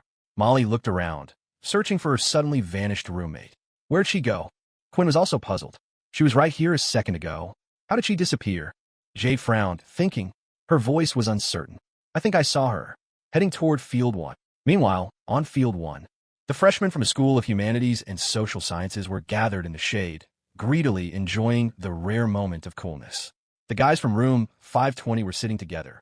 Marco sidled up to Leo, nudging him with an elbow and wiggling his eyebrows. Leo, check it out. He gestured with his chin toward the left. Leo followed his gaze. Under another patch of shade, not far away, the girls from the advertising class were resting. A few of them were huddled together, whispering secrets. Every so often, their eyes would dart over to the guy's side. One bold girl even pointed a finger in Leo's direction. She seemed to say something that caused a ripple of giggles and teasing among her friends. Two of them, who were quite pretty, were blushing but still looked boldly in their direction, their gazes meeting Leo's. Dylan was even more excited than if it were happening to him. Dude, it's Zoe and Renee again. They are so into you, man. The observant Leon noticed a detail. Look, I think they're going to buy drinks again. I bet one is for you. Just as Leon predicted, two girls from the group, Zoe Chu and Renee Ruan, stood up and started walking towards the convenience store. Before leaving, Zoe, the more outgoing of the two, even turned to look at Leo and gave him a bold wink, a clear sign of flirtation. Watching the two beauties walk away, Marco, Dylan, and Leon were green with envy. Damn, Leo, your luck with women is insane. Two girls are fighting to buy you a drink. I'll buy you breakfast for a week if you let me borrow some of that luck. Just then, the sound of footsteps approached. Leo subconsciously looked up and froze. His three roommates, who had been laughing and teasing him, turned their heads in confusion, following his gaze. Walking towards them was a girl. She wore a pink baseball cap and a neat, clean ponytail. The camouflage uniform couldn't hide her slender, graceful figure. Even with a black mask covering most of her face, her refined and elegant aura was unmistakable, along with a subtle and dangerous hint of murderous intent. Even though she was almost completely covered up, the figure and aura of Northwood High's former Ice Queen were impossible to hide. Some people are just like that. No matter how much they try to blend in, they still stand out in a crowd. As she walked across the rest area for the School of Humanities, students from every class couldn't help but look up, their gazes drawn to her. A ripple of murmurs and whispers followed her. Who's that? Doesn't look like she's from our school. Wow, her posture is amazing, and her skin is so pale. Her whole vibe is just different. I bet she's a total knockout. Over where the guys from room 520 were sitting. Definitely a knockout, Marco declared with absolute certainty, his eyes glued to the approaching figure. Trust me, professional judgment. Look at that skin, that figure, that aura. Even with the hat and mask, I'd give her an 8 out of 10. With fundamentals that strong, the face under that mask has to be incredible. She's got to be the queen of some department. Leon suddenly got nervous. Guys, look, I think she's coming this way. Just as the guys were feeling a mix of tension, excitement, and anticipation, the person sitting next to them stood up. Huh. The three roommates turned to look at Leo in confusion. The next moment, they watched dumbfounded as he walked up to the girl. What are you doing here? His tone was natural and familiar, as if they knew each other well. The girl had reached him by now. Her expression was hidden by the mask, but she just raised an eyebrow. Can't I be here? That simple exchange confirmed their familiar relationship. The three guys from 520 shot up from the ground and rushed over. Marco's eyes were fixed on the masked girl, unable to look away. Leo, this is... Leo scratched his head. Oh, she's... He was struggling to find the right words to introduce her, but the girl beside him spoke first. She turned to the three roommates, her eyes crinkling under the baseball cap, as if she were smiling. Hi, guys. I'm Leo's high school desk mate. Her voice, muffled by the mask, was still pleasant and melodic. But this time, the three guys from 520 weren't paying attention to her voice. The moment they heard her introduction, they went blank. What? High school desk mate. You're Bertha. Now, it was Claire's turn to be baffled. Under the brim of her cap, her clear, bright eyes filled with a rare, profound confusion. B.E.R. The... In an instant, Leo's scalp went numb. He quickly jumped in to change the subject. Right, these are my roommates. Marco, Dylan, and Leon. He frantically shot them a look. For once, the three of them were quick on the uptake. Though they couldn't guess the real reason for Leo's panic, they figured calling her Bertha to her face probably wasn't the best idea. So Marco, the quickest thinker, instantly corrected himself, calling out, Hey, Ms. Sue. Although Claire was still confused, she mercifully didn't press the issue. As they started talking, the atmosphere became much more relaxed. Marco and the others had initially been nervous, assuming she was some department beauty, but as soon as they heard she was Leo's high school desk mate, Bertha, all their tension vanished. Especially since she was so friendly and easygoing, they felt even more at ease. Even Dylan, who usually went mute within a 10-foot radius of any girl, felt no pressure talking to Bertha Sue. He was surprisingly talkative. But as the three of them chatted and laughed with Claire, they secretly sized her up, marveling at the discovery. They never would have guessed. They had imagined Leo's brilliant high school deskmate to be some brawny, Amazon-like woman. But seeing her in person, her figure and aura were so stunning, they had almost mistaken her for a great beauty. At this thought, their gazes discreetly swept over the mask on her face, and everything clicked. The rugged name, Bertha Sue, combined with their preconceived notions, led them to an obvious conclusion. She must be wearing the mask because she wasn't comfortable showing her face. It just goes to show, fate is fair. It gave Bertha such a perfect body and aura, but it took away her beauty. What a shame. Though they felt a sense of pity, they naturally wouldn't bring up such a sore subject. Instead, their attitude towards her became even more sincere and enthusiastic. As for Claire, although she was puzzled by the strange looks of pity she was getting from Leo's roommates, she cheerfully held up the plastic bag she was carrying. She had bought several cold drinks from the convenience store and handed them out one by one. The last bottle she placed in Leo's hand. The three guys from 520 were overjoyed, thanking her profusely. Leo, taking the soda, looked at her suspiciously. "You bought these just for us?" Claire's expression was nonchalant. "Not really. I was just passing by and thought of you, so I figured I'd stop by." As she spoke, she casually glanced to her left. Just then, Zoe and Renee from the advertising class were walking back from the convenience store with drinks in their hands. Claire's eyes narrowed slightly. She turned back to Leo as if she had just noticed something. "You're sweating." Before he could react, she had already pulled a tissue from her pocket and was gently dabbing at his temple. The gesture was intimate and natural, filled with an ambiguous warmth. This scene was witnessed by the three roommates. It was also seen by Zoe and Renee, who had been excitedly walking over. The two advertising majors froze. In their line of sight, the girl carefully wiping sweat from Leo's brow had a slender, graceful figure. Even with a mask and a baseball cap, she exuded an undeniable elegance. If she's this striking even while covered up, what must she look like underneath? For a moment, both girls felt a wave of self-doubt and defeat, a flicker of an urge to retreat. Zoe, the bolder of the two, was still unwilling to give up. She bit her lip, about to press forward. But in the next second, the girl wiping his brow seemed to sense her, turning her head to look over. Their eyes met in midair. In that single glance, the girl's eyes became sharp and cold, her gaze filled with a chilling, imperious authority. The courage Zoe had just mustered was instantly shattered, leaving nothing behind. She stumbled back 2 steps, any other thoughts completely vanishing from her mind. Because the message conveyed in that single look was crystal clear, simple and domineering, leaving no room for argument. "This man is mine. Don't touch." For some reason, after that afternoon's incident, the girls in the advertising class who had been so enthusiastic about Leo suddenly went quiet. And so for the next few days of orientation, the person who brought Leo water and drinks was, inexplicably but logically, the masked girl in the baseball cap. According to her, she just happened to be passing by each time and decided to bring some refreshments on a whim. This explanation, bought and paid for with daily snacks and drinks, was met with vigorous, unprincipled nods of agreement from the other 3 residents of room 520. Reasonable. In the evenings after the ethics seminars ended, she would happen to walk by their classroom, coincidentally run into the 4 of them, and after a casual greeting, would fall in a step beside Leo. As the group walked towards the dorms, she would naturally extend her hand, and Leo would subconsciously take it, just like they used in high school when they walked from the classroom to the underground bike storage every night. This natural hand-holding was observed by the other 3 roommates with strange, knowing looks. They exchanged frantic glances. "See? Bertha's got moves. She's a genius, after all. She's got Leo completely wrapped around her finger."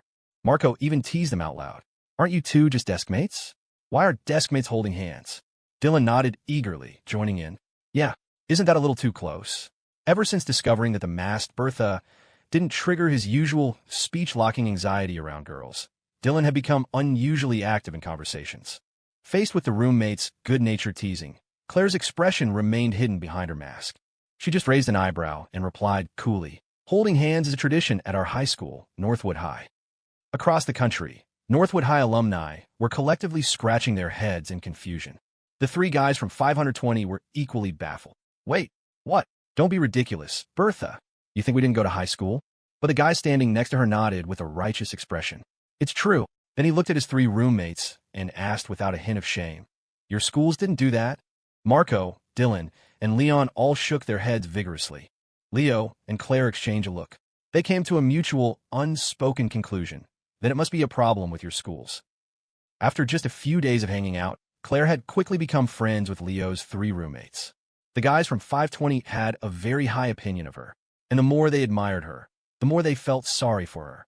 Every time Claire came to deliver drinks during orientation breaks, they would look at the mask covering her face and the faint red patches on her arms, and later, when they discussed it in private, they couldn't help but sigh.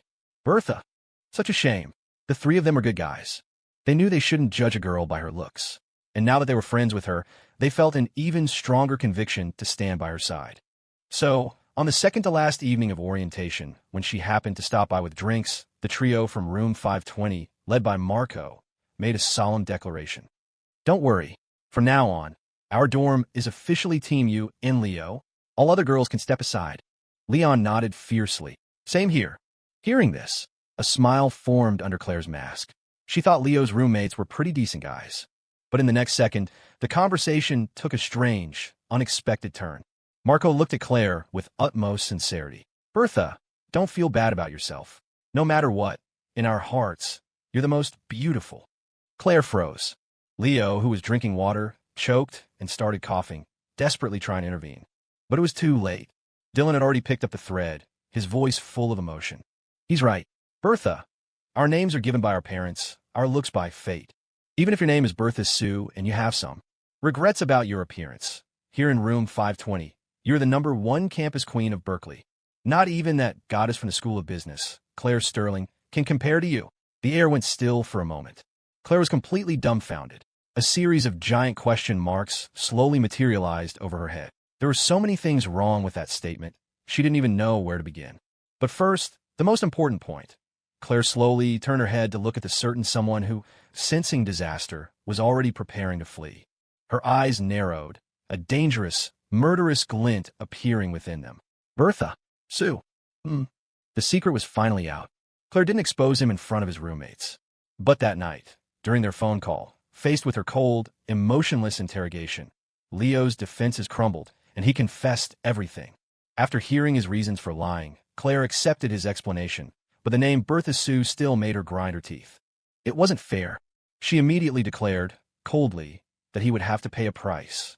And so, from that night on, a certain someone received a new name, Leo Hammer Wallace. Time flew by. The 7 days of orientation were tough, but sweating it out on the field, they had unknowingly reached the end. On the final evening, on the campus athletic field, the freshmen from each class, led by their instructors, sat in large circles. With their farewell approaching, the normally strict instructors had become friendly and fun, organizing games for the students. Even simple games like duck, duck, goose, and musical chairs had everyone roaring with laughter. On the field at night, accompanied by the chirping of cicadas, cheers and laughter erupted periodically. Finally, the advertising class's instructor suggested a talent show. The bold and confident students eagerly volunteered. Over the phone, Leo, standing on the balcony of room 520, couldn't see the expression on Claire's face on her balcony in room 205. And he certainly couldn't have imagined that when she first said his name, though it sounded cool and emotionless, the look on her face had suddenly become bewitchingly seductive. So a moment later, when that breathy, soul-stealing word came from the balcony of room 205, the impact was devastating. Just then, the door to room 205 opened. The adorable Molly walked in, happily hugging a bag of snacks. She was just in time to hear the heart-stoppingly seductive and delicate word drift in from the balcony. Molly froze solid. The snacks slipped from her hands and scattered across the floor.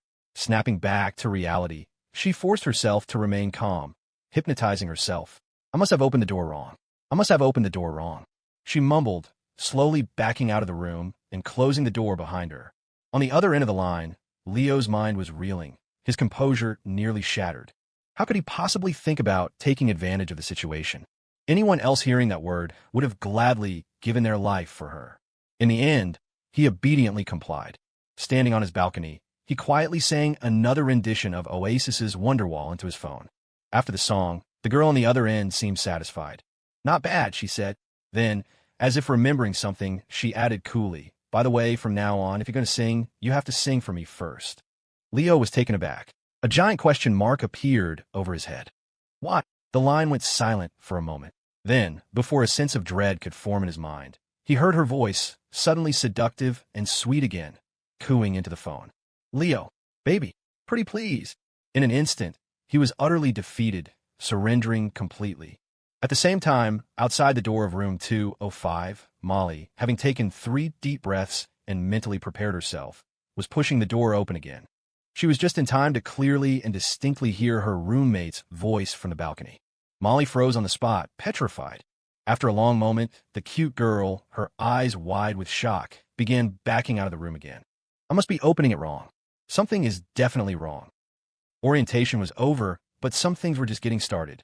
Leo's guitar performance on the field the previous night had attracted a lot of attention. Even girls from other departments who had heard his rendition of Wonderwall and caught a glimpse of his handsome face through the crowd had started to get ideas. They began asking around through various connections, trying to get his contact information. As for the girls in his own advertising class, that went without saying. Girls like Zoe Chu and Renee Ruan, the 2 reigning beauties of their class, had already been interested in him since the first class meeting, even bringing him water. Although they had been intimidated by the appearance of the masked girl a few days prior, they had later done some discreet digging. They found out her name was supposedly Bertha Sue, and no one in the School of Business had ever heard of a beauty by that name. Combined with the fact that she always wore a hat and mask, hiding her face completely, they came to a logical conclusion. Her face probably didn't live up to her stunning figure. With that, their confidence returned, and they started to get restless again. News of all this soon reached Claire's ears. It wasn't from Leo, of course. With his straightforward, oblivious personality, he probably hadn't even noticed. In fact, over the past few days, the former CEO had employed a few simple tactics and had already turned the other 3 members of room 520 into her loyal, die-hard spies. Anytime there was the slightest whisper of gossip related to Leo, the 3 of them would report it to her immediately. They gave her detailed intelligence on Zoe and Renee's every move, as well as information on girls from other departments, leaving no stone unturned. After their reports, they would pound their chests and swear their allegiance to Bertha. Don't worry, Bertha. Those girls might be pretty, but they got nothing on you. A beautiful soul is what matters most. We are definitely on your side. Even if that ice queen from your department, Claire Sterling, showed up, she wouldn't stand a chance against you. Though it was a touching display of loyalty, the words made Claire's lips twitch, and a fresh wave of annoyance toward a certain someone bubbled up. A beautiful soul? The tiny chibi version of herself in her mind was about to flip a table in fury. Since when is a beautiful soul my only good quality? Taking a deep breath, Claire calmed herself. None of that mattered. Once the allergies on her face cleared up, none of it would be a problem. At that thought, her eyes narrowed, a faint murderous aura emanating from her. When the time came, whether it was Leo's classmates or those other vixens from the School of Humanities, in front of her the one true queen, they would all be crushed into dust. According to the campus doctor, her allergies would be gone in a few more days. That night in room 205, as the girls were chatting, Molly suddenly remembered something. Oh, by the way, isn't the freshman welcome gala in a few days? At the same moment, in room 520, their advisor, Alex, made a surprise visit. He was looking for Leo. After hearing the reason for his visit, Leo's face was a mask of surprise. The freshman welcome gala? You want me to sing? Berkeley's freshman orientation ended on a Wednesday. By tradition, after orientation, each school held its own freshman welcome gala. The gala for the School of Humanities and Social Sciences was scheduled for that weekend. The school administration had delegated the task, requiring each freshman class to contribute at least one performance. Alex had been stressing about where to start, as he barely knew his students' talents yet. But he soon heard about Leo's guitar performance on the field, which had received overwhelmingly positive feedback and strong recommendations from many students. Naturally, he had come to recruit his man. Leo wasn't particularly interested in being in the spotlight, but he couldn't fend off his advisor's persistent pleading. Finally, Alex dropped the formal advisor act, slung an arm around Leo's shoulders, and whispered a tempting offer. Help your big bro Alex out this one time, and when it comes to attendance, getting excused from class, and stuff like that, we could be flexible. Before Leo could even react, the other 3 guys in room 520 lit up. The situation instantly changed. It was now 3 roommates and 1 advisor all ganging up on him. In the end, Leo reluctantly agreed. The School of Humanities Welcome Gala was organized by the Student Union's Arts Department. The day after agreeing to perform, Leo went to the arts department's activity room to report in. When he arrived, a good number of people had already gathered. Some were sophomores and juniors from the department, while others were freshmen from various majors who had also been tasked with performing. Leo glanced around. It was no wonder they called it the arts department. It was literally teeming with beauties. Everywhere he looked, he saw pretty girls in the 6 or 7 out of 10 range. The room was a lively, eye-catching scene of chatter and laughter. Among them, a certain familiar face with the surname Shaw was particularly conspicuous. Seeing his roommate, who had seemingly appeared out of nowhere, Leo was confused. "What are you doing here?" Marco puffed out his chest righteously. "What kind of question is that? You think I'd miss out on something this good? It's the arts department. It's full of girls. Where the beauties are, I am." It turned out that while Marco hadn't signed up to perform, he had already schmoozed his way into the good graces of the upperclassmen in the arts department and secured a spot as a freshman officer. He was helping with logistics for the gala. As they were talking, a senior with short hair walked over. She was cute, but her real strength was her capable and confident aura. She seemed to know Marco well, greeting him before her eyes landed on Leo. "And who's this?" Marco eagerly made the introduction. "Cheryl, this is my roommate, Leo. He's our class's performer. The guy's an amazing singer." When it came to hyping up his roommate, Marco didn't hold back. His voice boomed through the activity room, loud enough for everyone to hear.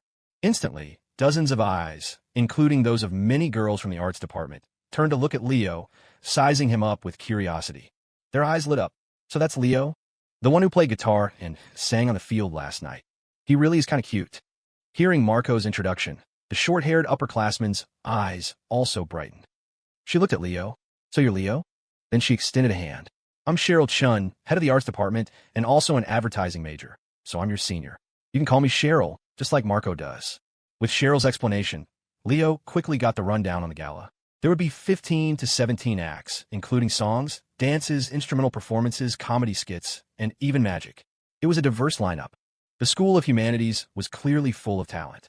"I heard about your performance on the field last night," Cheryl said, clapping him on the shoulder with a friendly smile. "A lot of people were raving about it. You'd better bring your A game for the gala. An event like this is the perfect chance to show off. You could get a ton of female fans." She paused, then gave him a mischievous wink. "Or, if you see any girl in our department you like, just let me know secretly. Your big sis Cheryl could help play matchmaker, you know." Before Leo could reply, Marco's eyes lit up, and he shamelessly sidled over. "Don't worry about him, Cheryl. This guy's already taken. But I'm single. How about you introduce me to someone? I'm not picky. That freshman Lily Lou seems pretty nice." A second later, Cheryl rapped him on the head. "Lily Lou? In your dreams. Go to your job." That night, Leo was on the phone with his desk mate, telling her about his upcoming performance at the gala. But it was clear that her focus was elsewhere. The arts department? Lots of pretty girls. On the other end of the line, Claire's eyes had already narrowed. "And a senior offered to set you up with someone?" The clueless guy, completely unaware of the impending danger, was still cheerfully nodding and admitting it. "Yeah, Cheryl's really nice. But hey, it just goes to show how charming I am, haha." He changed the subject. "But I turned her down. I'm not interested in that stuff. I'm just doing Alex a favor." Marco, on the other hand, was practically drooling. "I told Cheryl to pass the opportunity on to him." Leo had no idea that those casual words had just saved him from disaster. On the other end of the phone, Claire's expression softened slightly. After a moment of thought, she spoke again, her voice cool. "Leo, yeah. Do you remember what I told you in high school?" "High school? What did you say?" "That girls you don't know are dangerous. And boys your age are easily fooled." "Huh. So, if you notice any girl showing interest in you, you were to firmly reject her and report to me immediately."